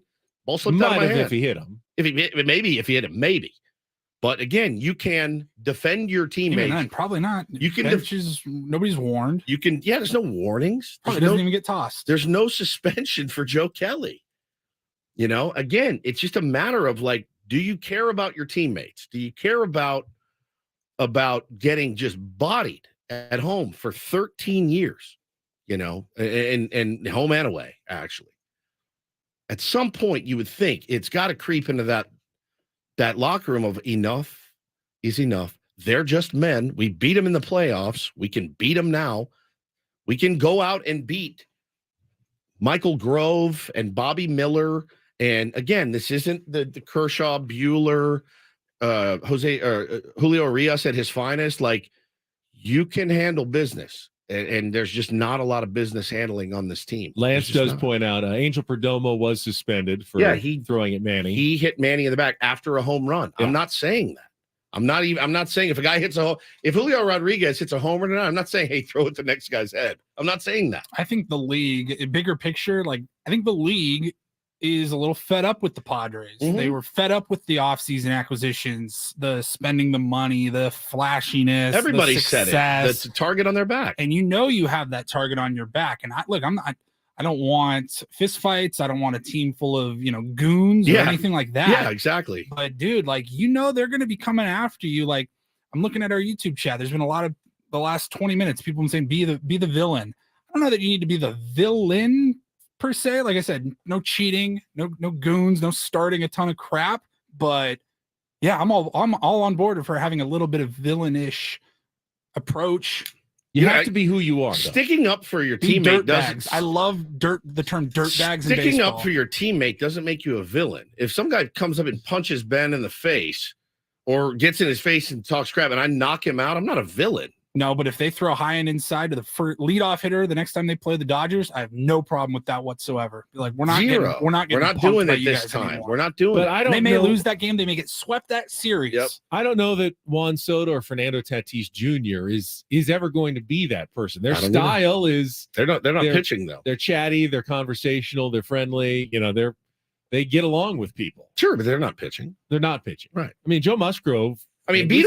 Beat him with the bats. We saw Joe Musgrove's intensity in New York in the playoffs last year. He's probably the biggest dog we have on the pitching staff. Yeah, I would imagine. I feel like Nick Martinez is a pretty intense guy from the, talking to him and the kind of attitude I've seen him bring to the mound. And he pitched well his 3 innings yesterday, got out of some jams, was gutty and gritty, what the Padres needed. I thought he led from his performance yesterday. Sure. And listen, with the bats, if you're a hitter, beat him with the bats, right? Take it to him, beat him with the bats. If you're a pitcher and you see, Nando getting... Yu Darvish tonight, he's more of a thinker on the mound. I mean, to me, if you throws inside, he's got such good control. He knows what he's doing. Everyone knows it's on purpose if he throws in there for sure. I'm not. We're talking about a series that just happened, not this series. I didn't see anything wrong with what Julio did. If the tables were turning. Well, you can't wait until you face the Dodgers. If you truly feel like what the Padres need is a little bit of dog and fire, you can't wait until the next time you face the Dodgers to do it. Well, you can't create the dog.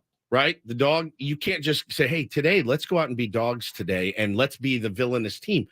You need to respond to, in my opinion, those that are exerting just imposing their will on you every chance they get. Did you see the comments from Dave Roberts yesterday? Were pretty interesting. I did. About Seth Lugo. I listen, I'm not agreeing with Dave Roberts, but if the Dodgers are picking up grips from Seth Lugo, you know whose fault that is? Seth Lugo. And I think Seth Lugo also realized that. Yeah. I mean, Dave Roberts took it as an insult. Like, he said it's an excuse. It's an excuse. I think. But he also in the same article was like, yeah, that's gamesmanship. I think everybody knows that there's a method to it. I don't know that it was an insult. So I looked at some of the numbers that were posted yesterday. The numbers are so pretty nuts. With a runner on second base, the Dodgers batting average goes up 20 points this season. Yep. The major league average when there's a runner on second base is down 2 points. Yes. For other teams. About 240. The Dodgers have a significant increase in batting average when someone's out at second base. And that's, by the way, totally fine. It's legal. No one accused the Dodgers of cheating. No, it's not cheating. And they should be doing that. I mean, to me, we should be doing that. To me, Dave Roberts. If you know that, Ben, if you know that, the hell does Seth Lugo know that? Yeah, I mean, I think they're talking about Lugo said, and Blake Snell has said it too. Blake Snell said it. Remember the balk call on Blake Snell? Mm-hmm. He alluded to the fact that the Dodgers are good at finding edges. So I was making sure that they didn't find an edge on me. Correct. So I'm not in here saying, oh, they got somebody in the stands relaying. I don't think that that's the case. I think when they get on second, they have a keen ability, a few guys on their team to look at a pitcher's hands, look where his glove is, maybe give a little ear grab and say, in, out, up, down, off speed, the grip looks like a change, whatever, however they do it. Absolutely nothing wrong with it. In fact, it's brilliant, and I wish we did it. We had that savvy of a crew 100%. That could do that, because what an edge. It's happened a million times in all leagues where the catcher sits down, he's got his legs real wide, he throws down a 1, pitcher throws a fastball, you're like, well, I got this guy, signs the rest of the day. That's on the catcher, and that's on the pitcher, and that's on that team. You need to protect your assets as best you can. But Dave taking it personally, no, I mean, they're good at it. They're good at gamesmanship. Did Lugo say it was Bush League? Because I saw from the LA Times that it was quoted as Bush League, but I never heard that. And I watched the fan posted like a 2-minute video of Lugo talking about. I might have missed it. I never heard him say it was Bush League, but I didn't either. That's how it was spun from the LA narrative. From the quote that I heard from Seth Lugo, it sounded like he was more disappointed in himself for not doing a better job of hiding what he was doing, knowing the Dodgers are good at picking it off. And he was taking responsibility. Yeah. It was my fault. I was not protecting well enough out there, and they got me. And the Dodgers turned it into, oh yeah, Padres are taking shots at us, right, and they're making excuses. And to me, that was Dave Roberts getting really sensitive about something that I didn't think was an accusation at all. I mean, they're good at it. He owned it. He did. He said that's gamesmanship. He said it in the quote. That's gamesmanship. I mean, picking up a guy's grip and relaying location. It's just been going on 1,000 years. Padres need to do a better job at that. I got to go downstairs. You guys good for the next 5? We are good. We're going to check traffic, and we'll be right back with more here on 97.3 The Fan. From the Premier Chevrolet of Carlsbad Traffic Center, part of the Premier Auto family, here's Kelly Danick. Still clearing this crash involving a motorcycle northbound side of the 5 before Main and Division. Everything's in the center divide. Northbound 5 coastline past Loma Santa Fe got a collision involving several vehicles. It looks like that one may be blocking lanes. And some careless idiot dropped a bunch of furniture across lanes on the South 5 coastline right before Manchester. Also traveling on the southbound 67 right around Vigilante, there is a collision involving a car and a big rig, not showing if lanes are blocked. Stop by any of the 30 San Diego Valvoline instant drive-through oil change centers. You don't have to get out of your car. It usually only takes 15 minutes or less. Visit SoCalOilChange.com for discounts, locations nearest you. Valvoline oil change centers are open 7 days a week. I'm Kelly Danick with Ben & Woods, San Diego's #1 sports station, 97.3 The Fan. Did Kelly just call somebody a careless idiot? I feel like if there was a traffic reporter equivalent of throwing high and tight, Kelly would have no problem out there defending against the morons on the roadway. She does not take any grief out there. She runs a very tight ship on San Diego's One of my roadways. favorite human beings on the planet. Careless idiot out there. I mean, at least it wasn't a ladder in there. This time it was furniture in the roadways. Left furniture. 833-288-0973. Padres will wrap up their 2-game quick series against the Seattle Mariners tonight at 6:40. Again, Yu Darvish on the mound. And while they haven't made the move official, it's believed that the Mariners will call up Emerson Hancock from Double-A. He's already with the team, so it's pretty much a foregone conclusion. Hancock. It's Herbie Hancock. to make his major league debut tonight in Game 2 of the series. Expect to see Luis Camposano. Bob Melvin said back behind the dish. See if he can continue off his 4-for-4 performance from 2 nights ago after sitting out last night. Let's go to the phones while Woods goes and grabs his kids. We got Chris in Poway. Welcome to Ben & Woods. Good morning, Chris. Hey, good morning. I just had a few comments. Sure. Just on Lugo real quick, the telecast at the game was spot on. The Dodgers hit the breaking ball tremendously. I think they said that 33% of his pitches are the breaking ball. On a warm day like that, it was just a matter of time, and the tipping is just part of the game. I loved what you guys had to say about the attitude. The attitude comes from the top. It comes from the leadership. You look at leaders in the past, like Dave Stewart, pitching coach, and that just doesn't happen. None of this happens. We're not talking about it because of good coaching. Any thoughts on that? Yeah, I mean, Bob Melvin has been around baseball a long time. He was a catcher in the big leagues. He is not known for being a softie necessarily. Oh, he's got that red ass. We've talked about it before. He presents a very grandfatherly, your kindly uncle appearance when he talks to the media. But we've also seen him behind the scenes, and Bob Melvin has an edge. So it's hard for me to say that when you say it comes from the top there. Now, maybe you're talking about even, higher up. Peter Seidler is a 100% nice guy. Peter Seidler is a prince of a human being, one of the nicest probably sports owners who have ever existed. The gem on planet Earth. If that's where it's coming from the top, maybe that's the case. Do I want Peter Seidler to change one iota from the person that he is? No. But do I think Peter Seidler is telling Bob Melvin, hey, just tone it down. Let's all be nice guys. No, I don't think so. I don't. I mean, AJ Preller, for his flaws and his positives, he's an intensely competitive guy. I have no doubt about that. AJ Preller wants to win in anything he does, from pickup basketball to the World Series. He's a competitive guy who wants to win, and Bob Melvin is as well. So I don't know that it comes from the top. I do tend to agree with Woods that there may need to be something done in that clubhouse in terms of adding a little bit more fire and intensity on the field, but I think it needs to come from the players and not the manager or the general manager or the owner. Chris just said, hey, it comes from the top, that attitude. And I say, well, if you're at the very top, Peter Seidler's nicest guy you're ever going to meet. Yeah, he's not throwing at anybody. He's not going to set the tone and demand that his players throw at other guys. I mean, and I don't want Peter to change.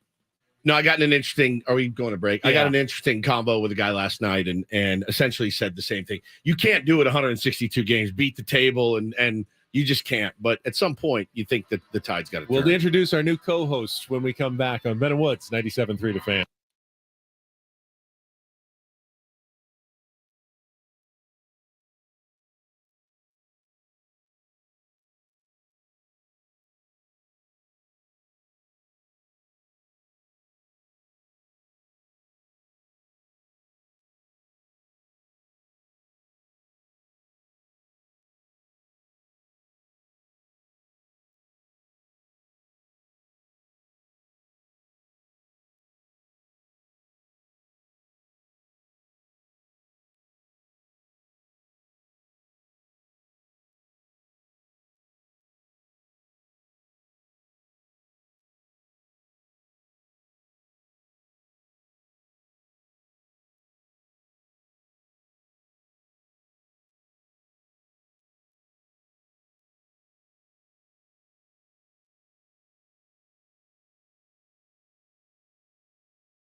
Welcome back to Ben and Woods. And Woods.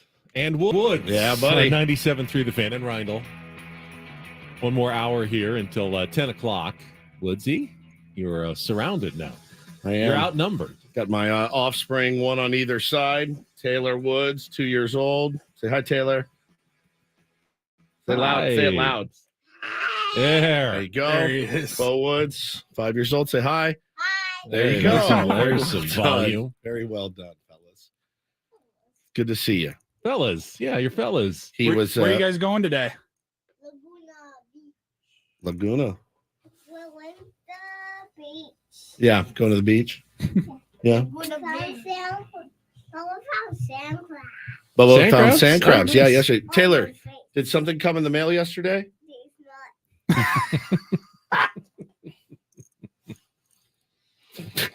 You really did that? I did. Oh, no, that's fine. We're just going to work. All right. You guys sit back. Enjoy the entertainment that we will provide you. Your Uncle Adam will be by to take care of you very shortly. Yeah, he'll be by. By the way, speaking of Uncle Adam, he was the one who was in the Padres clubhouse the other day. Yeah. With the video of Seth Lugo talking about, tipping or the Dodgers knowing what was coming in that game. And he says, well, he did stay there and got the video. He did leave after a couple of minutes. The topic had changed, but it's quite possible, because I know Kevin Acee wrote more about it, that they went back to it later. And, there were other quotes. Remember that whole controversy earlier in the season when Kevin Acee had one quote and Dennis Lin had another quote, and Kevin Acee said, yes, that was a different conversation. Different convo. It was similar, but he said a different thing to me. And, this was a direct quote. He wasn't changing what people had to say. So, if there was something in quotes there, maybe we didn't get it necessarily on tape. That doesn't mean it didn't exist. Yeah. Seth Lugo didn't say it. But in the part that we were playing in the direct audio, he never accused the Dodgers of being, cheating or anything Bush like League, that. yeah. He just said, I'm sure that they knew what was coming. I was starting to make, I see what I did, and was either showing, the grips or letting them see in too much. And it sounded more to me like it was my bad. He needs to know better in that situation. Yeah, I mean, and Dave took it as a slight or an insult, and we've covered it already. But what they did, they didn't do anything wrong. They did not do a thing wrong, and teams are careful. You see pitching coaches cover their mouths when they come out to the mound for a reason. You don't want anybody saying, hey, work the watch and say, hey, just throw your fastball. You're going to be fine. You don't. If you pick up on that, that's your fault. It always seems like overkill. It does, but until the burns offensive you, coordinator holds the play sheet in front of their face when they're talking. Yeah. But there's a reason they do it. I'm sure that they've seen in the past, been in organizations in the past that have had lip readers that can, one tiny fractional edge in a sport that can come down to one play on any given day, whether it's baseball or football, might be the difference between a win and a loss, and teams will try to get whatever edge they can to win a game. I wish we did it better. I really do. And I think that, having guys like that on your team, there are a lot of savvy guys on that roster that know how to do that, and they do it well. And again, the numbers are staggering. The league average is down 2 points with a runner on second. Theirs is up 20. I'm not saying there's anything nefarious going on. I'm just saying that they're really good at finding that edge. And I wish we were better at it. All right. Paulie's got some headlines. It is time for the Reindl Report. And get things started here with our today's edition of the Reindl Report. Now tuned into the greatest. Welcome to the Reindl Report with Paul Reindl. Hi, Paul. All right. 2 stories from the world of sports that we haven't gotten to yet. We'll start off in Major League Baseball. And 1 story that you didn't know you needed. Are you laughing, biatch? It's the Reindl Report Hey, Paul, how you doing? Okay, how are you? on 97.3 The Fan. Are you ready to bless the mood? I need some help, please. That was good. Can I get a yeah? Oh, yeah. All right. Your camera is focused in on That's Just what the people I think want. I think that's leave it there. Leave it there. I'm not telling you to change it. Probably should put mine on Beau at this point right? anyway. Do they just know every drop in the Reindl Report? Pretty much, yeah. Are you laughing, biatch? Can I get a ho yeah from Can I get a ho yeah? Let's do a real one. Let's get a good one. Can I get a ho yeah? lost some of his mojo. All right, gentlemen, let's start with maybe the biggest news in sports yesterday. The Barstool Sports, ESPN, and Penn triangle. I was trying to sort through exactly what went down yesterday, and I stumbled across it was a really good summary of what happened. Basically, Dave Portnoy is back in charge of Barstool Sports. Did he ever really leave? Kind of, but he was always in the picture with Barstool. He sold Barstool Sports to Penn for $500 million. Yep. Like 3 years ago, not even 3 years ago. And now he got it back, and like for $0. Like he owns 100% of Barstool Sports. I'd say he made out pretty good if he sold it for $500 million, didn't have to pay anything. But here's kind of what happened. So as I'm reading through this summary, it says Penn announced today that they became the official sports book of ESPN, ESPN Bet or ESPN Bet Plus, whatever they're going to call it. Now, ESPN gets 117 million unique visitors every month. Barstool only got 8 million. Wow, so that's a huge upgrade if you're Penn, which is a gambling sports book type. Penn International Entertainment. Entertainment or something. Yes. For Penn, the Barstool acquisition did not help them capture the market as they had hoped. And it goes on, let's see. What makes Barstool so loved by their fans and a good place to promote sports betting is what also makes them a nightmare for regulation. Compare that to ESPN, who's owned by Disney. Yep. Very, very much easier to do that. Here's why Penn wants up. It makes sense strategically, financially, and operationally to align with ESPN. So did they give Barstool back to Dave Portnoy for free? Not exactly. So there's a lot of non-compete language in the deal. Before the acquisition, the largest advertising client that Barstool Sports had were sports books. Now with the non-compete, they cannot do that. Interesting. They cannot now, like, hey, bet MGM, let's do a deal or anything like that. That is no longer on the table for them. So no money will be coming from their best field of clientele. That is going to limit some business.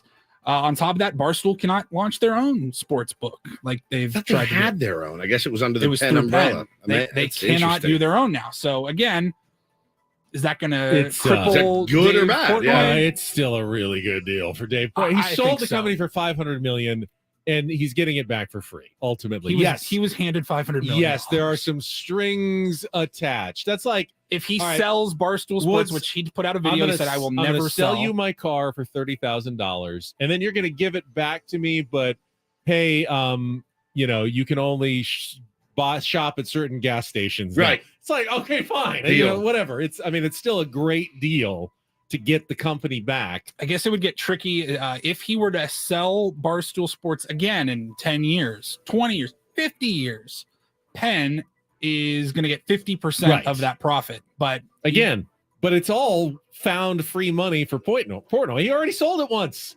You don't get to sell things twice usually in this world. That's amazing. You only make 50% on the second sale. When you sell your house, hey, I sold my house for $1 million. If you sell it again and only get $500,000, still a pretty good deal for you because you just sold your house again for a second time without paying anything to buy it back. I mean, who wouldn't take that deal? That's a no-brainer for Dave Portnoy. No-brainer. Easy.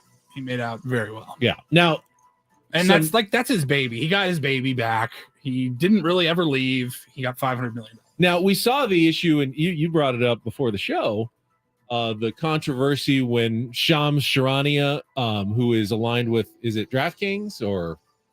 I think it's BetMGM. BetMGM, and he broke news, and that changed the lines. He was he was an NBA insider for The Athletic, and he had his own connections. He's the GOAT in basketball. Him and Woj.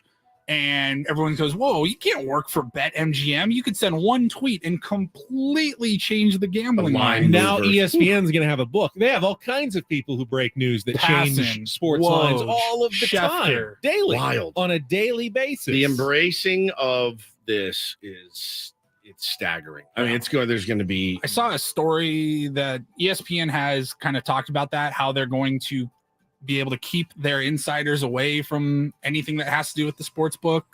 I don't know how that's going to work. Separation of church and state, as it were. Good luck. I guess, but and we do that on TV a lot. Like sales and the newsroom have nothing to do with each other at all. It's a completely separate. Like, tell me, you turn on Monday Night Football at 4:00, and it's the pregame show, and Adam Schefter's on there. And he goes, "Whoa! Breaking news: Patrick Mahomes is out for tonight's Monday Night Football Wouldn't game." that change the line anyway, though?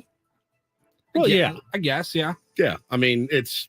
But the question is, does ESPN hold that information because, well, we can get tons of bets on the Chiefs, and then we hold it for an extra 30 minutes, and then they break the news, and all of a sudden, all those Chiefs bets we just took are looking really mighty fine for the book now. That they're not going to have to pay off now for the ESPN badge. Exactly. Wow, that's where you can never totally trust what's going on behind the scenes. All right, let's go to minor league baseball. The Lake County Captains. Ever heard of them? No. Yes. They are the High A affiliate of the Cleveland Guardians. They've got a promotion going on. It's Jose Ramirez Appreciation Week. All fans named Tim will get a free ticket to sit down on the grass. Oh, that's fantastic. If you love the minor leagues. If you wear your Ramirez jersey, I don't know what this means. You get a free Bam Bam in the cargo hold. Is it like Thunder Sticks maybe? I don't know. They're going to have a home run punch derby. Oh, wow. A punch out competition at the 80s arcade that they have. But yes, I love minor league baseball. I love minor league promotions. And that is embracing the story of the weekend. Got to do it. All right. How you guys doing over there? Good. All right, finally, let's wrap it up. We went over this a couple of months ago. Paranormal activity. Yes. I believe in it. Ben does not. Woods believes in it. Ben does not believe in it. G-Man Choi believes in it. Very much so. But no, What's the name of that hotel he won't stay at? The Pfister. It's with a P. Silent. The P is silent, Yeah. Woods. Pfister. It's not the Pfister. It's just the Pfister. Pfister. What is it? Pistol. What is it, Beau? Yep, pistol. So 1 year ago to yesterday, August 8th, 2022, Olivia Newton-John passed away. Yes. Her daughter believes she's still here through the paranormal. Okay. I've heard I was of that reading this story. happening. This story freaked me out. Olivia's daughter, Chloe, said 2 weeks after her mom died, her phone, Chloe's cell phone, accidentally took a picture of her dog. In that picture, floating next to the dog's head was a blue orb. It was the exact And same. just rolled his eyes. You can see it on the chat if you're watching. He just goes, uh-huh. It was the exact same color as an aqua pendant that Olivia wore. Ooh. She gave it to Chloe before she passed away. Okay. Chloe says, quote, Mom and I had talked years back. We'd watch these paranormal shows and I'd say, you got to show up for me. And she was like, she says, I'll show up like one of those orb things. Oh my God, Ben. How do you not believe this? Olivia's husband, John, saw the orb just 2 months ago. Wait. John. No. Olivia Newton-John and John Easterling. John Easterling Okay, I got it. saw the orb 2 months ago. He went to Peru with her ashes to hold a private ceremony at the spot where they got married. He took a picture, and the orb was right in between his eyes in the photo. Come on, Ben. Someone might want to clean the lens on their camera You're phone. an idiot. You're an idiot. Ben. Beau, call Ben an idiot. Idiot. How do you not buy into that? At least a little bit. Like, really? It's a smudge. That's what that is. No, it's not. The trick of the I mean, light. if blue orbs keep showing up on your phone, you may want to go to the Apple a little store. bit, but If I it's do. only two and it's those I specific believe it. ones, I believe it. absolutely believe that. Maybe it's magic. What do you guys think? That's Olivia Newton-John song. I'm just curious. Taylor and Beau are cooking up right now. What are you guys doing? What are you doing? Talk in the microphone. You're on the radio, dude. You got to talk into a microphone. Like Padres. There you go. Padres. Like Padres. That's a great tease. We will be back. Also with the incorporator, Jesse nailed the word chiffonade yesterday in the broadcast. That's coming up after a check of traffic. Back with more on 97.3 The Fan.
Questions? All right.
All guests on Ben and Woods appear on the Premier Chevrolet of Carlsbad fan hotline. Save money the right way with Premier Chevrolet of Carlsbad. Visit them today in the Carlsbad Auto Mall. Chevrolet find new roads. We like to play games on Ben and Woods. Sure. I don't want to toot my own horn, but I feel like I do a good job putting together our take on Woods and real or fakes every day. Beyond a good job. The questions are spectacular. You mix it up. You'd really do a great job. I'm glad I don't have to. You sent me this email this week with, basically tips and tricks for radio shows, morning show hosts, games that they can play that have been successful in other markets. Yeah, there's some bad ones out there. I have to say, I'm fairly underwhelmed by what I'm seeing. For instance, here's a game that they played in Minneapolis. It's called Summer Trivia. Okay, Summer Trivia. Play? Yeah, I'm ready. You guys Beau ready? and Taylor, you want to play as well? Want to play Summer Trivia? All right, Paul, you jump in as well. Name a flavor of popsicle starting with G. Me. What about you? Grape. Grape. Correct. Very good. That's Summer Trivia. That's a trivia question. Name a kind of watercraft starting with P. Oh, pontoon boat. Pontoon. Very good, Woods. Paddleboard. Very nice. Very Paulie. good. Very good. Name a brand of sunscreen starting with B. Banana boat. Banana boat. The only one I can think of. Isn't this a fascinating game? It's riveting. Here's a bad drink choice to bring to the beach starting with M. Margarita. Well, that would be a good choice, I think. You're not allowed to drink on I the guess beach. alcohol is not allowed on the beach. Correct. I think they're going for the Ron Burgundy here. Milk. It's a Milk. bad choice. Michelob. Somebody definitely used that joke on the air. Oh, Yeah. absolutely. Here, That's a and the terrible capper. Here we go. For all the marbles, for the trip to Las Vegas, all expenses paid. Name a month that's not in the summer. December. Oh! December. Very good. Genius. That's the worst game I've ever played heard. This They played that. They played that. Name a month that's not in the summer. Do you have to like? I'm thinking. Just give me a second here. It's on the tip of my tongue. Did they make them drink like shots of whiskey No. before they answered? Or it's a terrible game. It's a terrible game. Terrible game. What was the other one you had? Oh, that one was Get Your Mind Out of the Gutter. Get your mind out of the gutter. Yeah. I like this. I like game. that game a lot more. Right. Name something with a hole. Oh, Keep your mind out. A wiener. Keep your mind out of the gutter, Beau.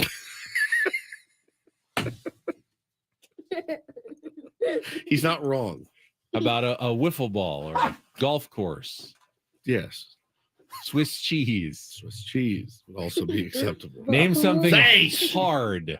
Name something hard. Yeah. Don't. A rock. Yeah, Rock. very Very good. good. Rock. Very good. Yeah, nailed it.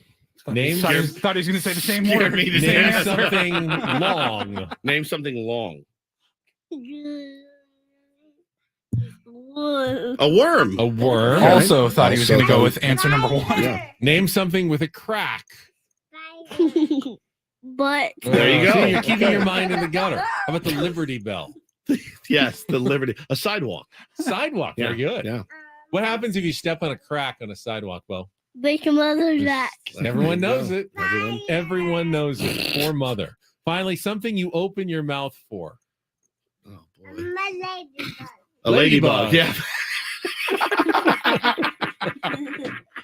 Just let it crawl right in there, Yeah. Taylor. You guys nailed that game.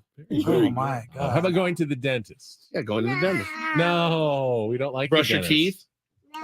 Ugh. Jesse opens his mouth to call baseball games. He does. For Very us good at here it. on 97.3 The Fan. And occasionally, usually on Tuesday nights, we play the Incorporator where he gets a word that he has to work into that night's broadcast. Yesterday, gave him the word chiffonade. We don't need the setup again. It's a cooking term where you chop like herbs or little lettuces into fine, small pieces to add to your dish. You said it's a verb? Yeah, To chiffonade them? I think it can be used as both a noun Oh, or cool. a verb. Here's a chiffonade of herbs. Got Or it. I chiffonaded. chiffonaded. Yeah. Chiffonade the herbs. Just do it. But either way, Slice and dice. yeah, slice and dice. And it became fairly obvious which direction Jesse had to go last night in the seventh inning. Last time up, hit a fly ball to very deep center field. Looked like a home run. Julio Rodriguez went up and took it away. Made everybody wait. Showed us the baseball in his glove. Fernando flashed him a little bit of a smile. Ball in the dirt, 1-1. But that's just sort of how it's been going for Fernando Tatis Jr. as of late. As for Logan Gilbert, he has made Shiffin out of the Padre bats here tonight. Retired 14 in a row and 18 of the 19 men to come to bat. He's phenomenal. What does Jesse Agler say, Bubba? It's gotta go. Isn't that great, dude? He says it all the time. We lay in bed, he'll go, first and third, one out. And he's like, he wheels to fire to second. I mean, the stuff they pick up, as you can tell, is pretty amazing. We don't need the competition, Beau. Yeah, that's true. We're all sportscasters here. We're not ready for you to take our jobs just yet. Taylor, you want to come over here and take my job? You want to press some buttons? Oh, Beau did that before. Go over there to Uncle Paulie. Got the soundboard going. That was all-time classic. Here he comes. You never know what's going to come up when one of the Woods kids takes over Paul's soundboard here. You need to put on your headphones. Let's tighten them up. Can you All hear? right. Can you hear? Hello, Taylor. Can you hear me? Can you hear me, Taylor? Hello, Taylor. You hear that? Can you hear me? Take this right here. Real quick. Give me a do damage. Do damage. There you go. Turn Jay Cronenworth's season around. Save that one, Paulie. That was you. He's dying right now. That was you. Do it again. Do something else. I'm not a cat. I'm not a cat. Oh. Cause I'm an island boy, and I've been trying to make. Oh, I'm an island boy. What was that one? I don't know. Turkish music. Oh, from the Turkish bath towels. Oh, we're into the boings and kind of sounds now. Look at his face. Oh, hey, What was that? play that one again. Nuts.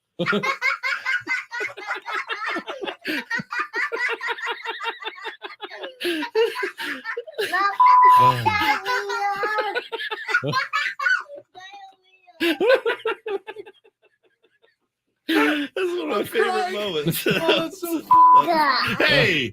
All right. Before we get in any Oh, trouble, God, that's so good. let's take one last time out. Come back, final segment. Get you ready for the rest of the day, rest of the Padres week. Coming up here with Ben and Woods and Beau and Taylor on 97.3 The Fan.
Well, everyone's looking for a way to turn this thing around. Tier 1 Greg tweeted this morning, I am personally turning the season tonight in Seattle. Purchase good seats, wearing a Slam Diego shirt. Today, we turn the corner with a grand slam.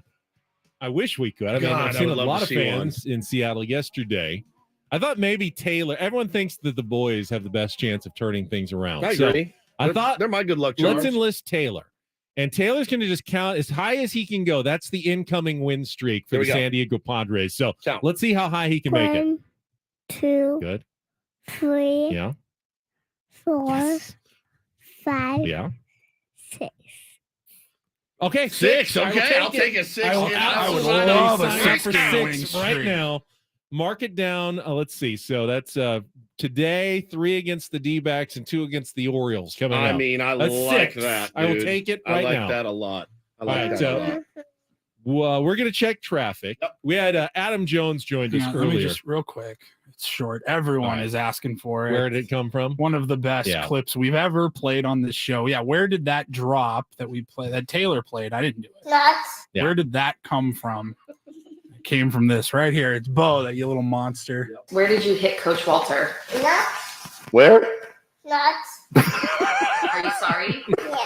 Yeah. He was sorry about it. Do you remember Coach Walter? I remember Coach Walter, your very first coach. Yeah, it's incredible. He points right to him. Too. You know what? From what I've seen, the videos your dad's taking of your swing, it would hurt a lot more now. He smoked me in the face the other day. I mean, right in the neck. Right up, remember that? Right you hit the ball middle. hard, Bo. You do damage. He does damage. You do damage. All right, we talked to Adam Jones earlier. People were saying he needs his own show just based on some of the comments about what's going on with the Orioles and the Padres. We're going to bring some of that back to you after this check of traffic on 97.3 The Fan. From the premier Chevrolet of Carlsbad Traffic Center, part of the Premier Auto family, here's Kelly Danick. Got a few things wrapping up our morning drive. One of them is collision on the East Street on-ramp to southbound 5. Also accident on northbound 5 just past Loma Santa Fe. 2 right lanes and the Loma Santa Fe off-ramp blocked. And a crash on southbound 67 at Vigilante. That is over to the right shoulder. I'm Kelly Danick with Ben & Woods, San Diego's #1 sports station. 97.3 The Fan.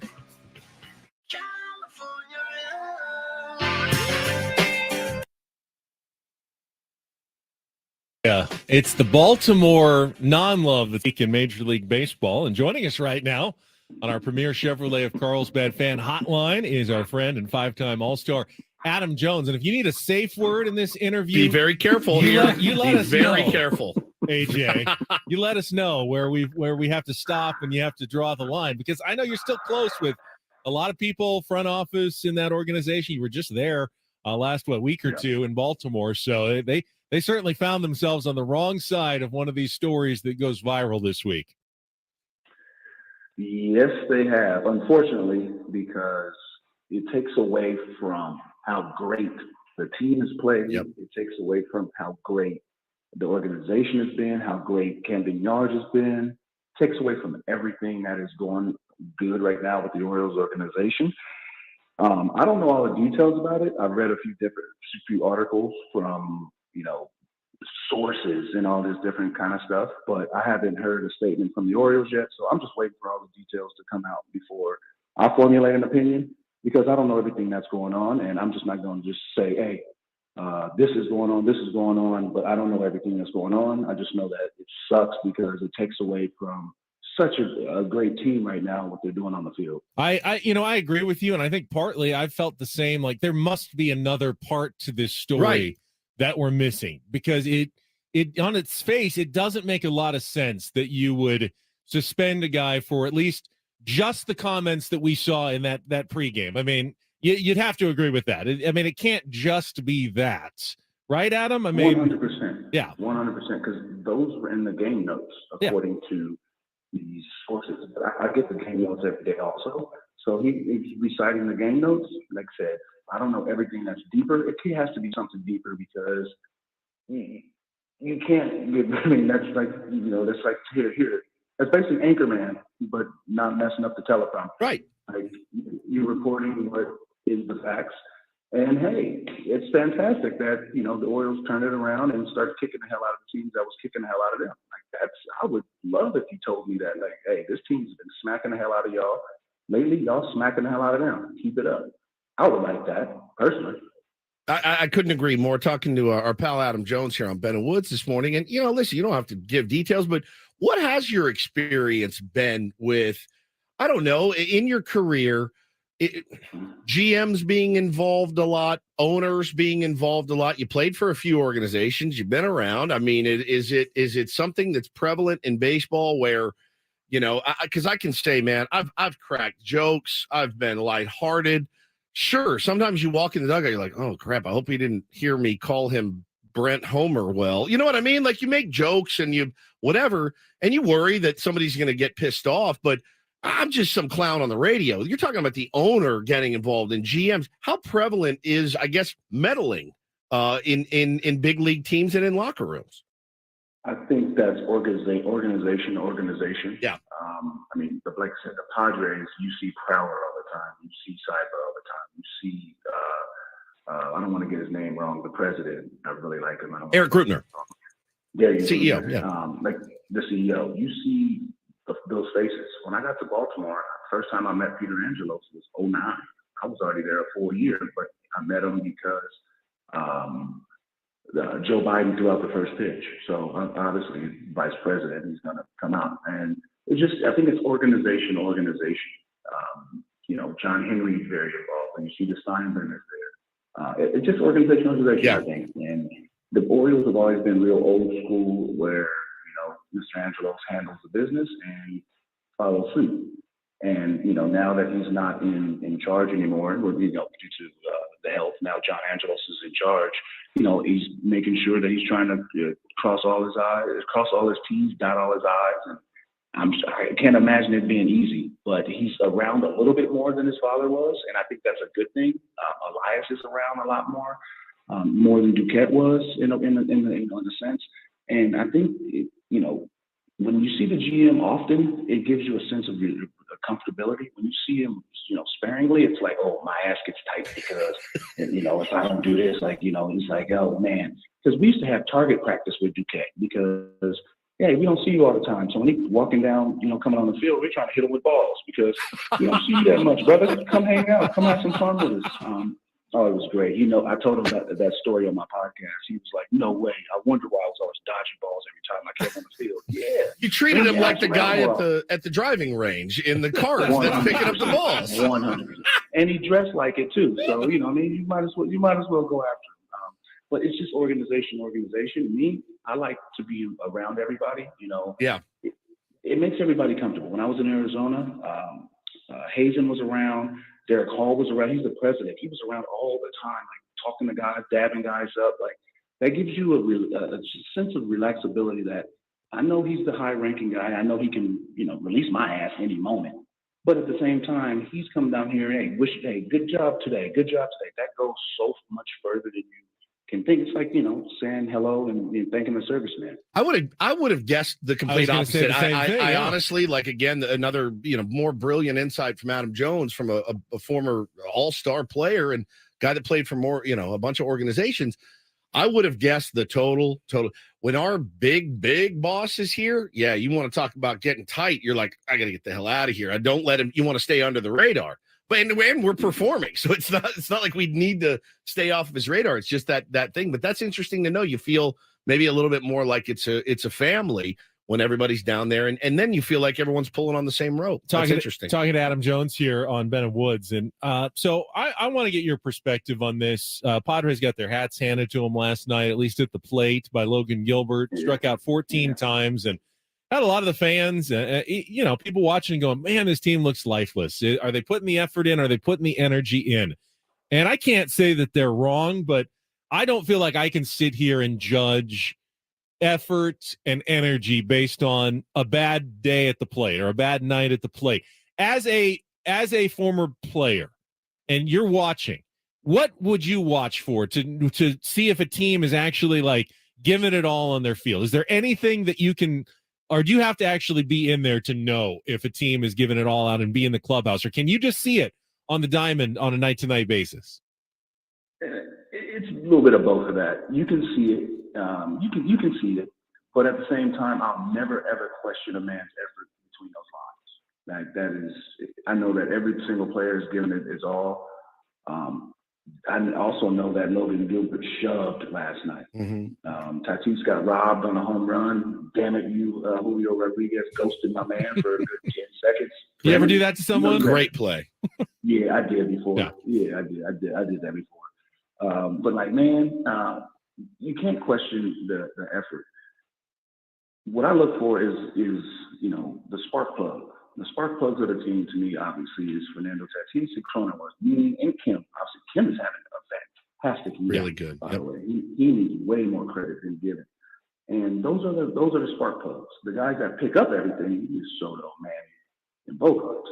And you just got to get those guys. Got to get on base. Those guys got to run. The Padres are an exciting team when they use their legs. And Cronenworth's been struggling this year, so it's hard for him to it's hard for him to use his legs if he hasn't been on base. But if you get those guys going, those are the energy. And then obviously you get guys on base. Manny's one of the best RBI guys. Bogarts has been, and Soto has been over their career. So it's just those guys got to get on base, steal bases, create havoc. Right now it seems like they're playing a little bit more station to station, and that's not the Padres style because they are exciting as hell. They go their first to third, score on doubles team. Right now they're not doing that as much. And again, it's hard. They just played the Dodgers at home. The Dodgers, I've been going back and forth seeing the memes and all that kind of stuff, going here and going there between both social media. So it's hilarious that, both franchises really, really care on a deeper level. So, you just got to keep at it. You're not out of it. That's the best thing about having that third wild card is they're not out of it. They're 4.5 out of it. That is a week's worth of games. You just have to hone in. You got 50 games left.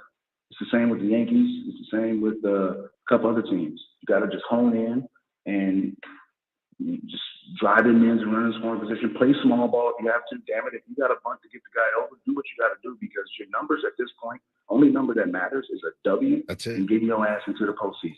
That's Your it, individual man. numbers don't matter at this point anymore because it's shown that if you want to do it by yourself, you can't. So just strip the egos and just win some ball games. They can be nasty wins. They don't have to be pretty. They just have to be the W. I wanted to ask you, talking to Adam Jones here on Ben and Woods this morning, you mentioned the Dodgers series. It's tough, man. The season series, 13 years in a row. The Dodgers have won it. Listen, there's and then there's getting just, punked in your own ballpark. We texted a little bit about it. I just can't imagine letting that happen over and over and over. And really that you want to talk about fight and effort. You didn't see a lot of it this weekend, and Lugo's got to hold that lead. I get that. But man, when you got guys imposing their will on you at your house, time after time after time, Adam, it's got to get frustrating in the locker room.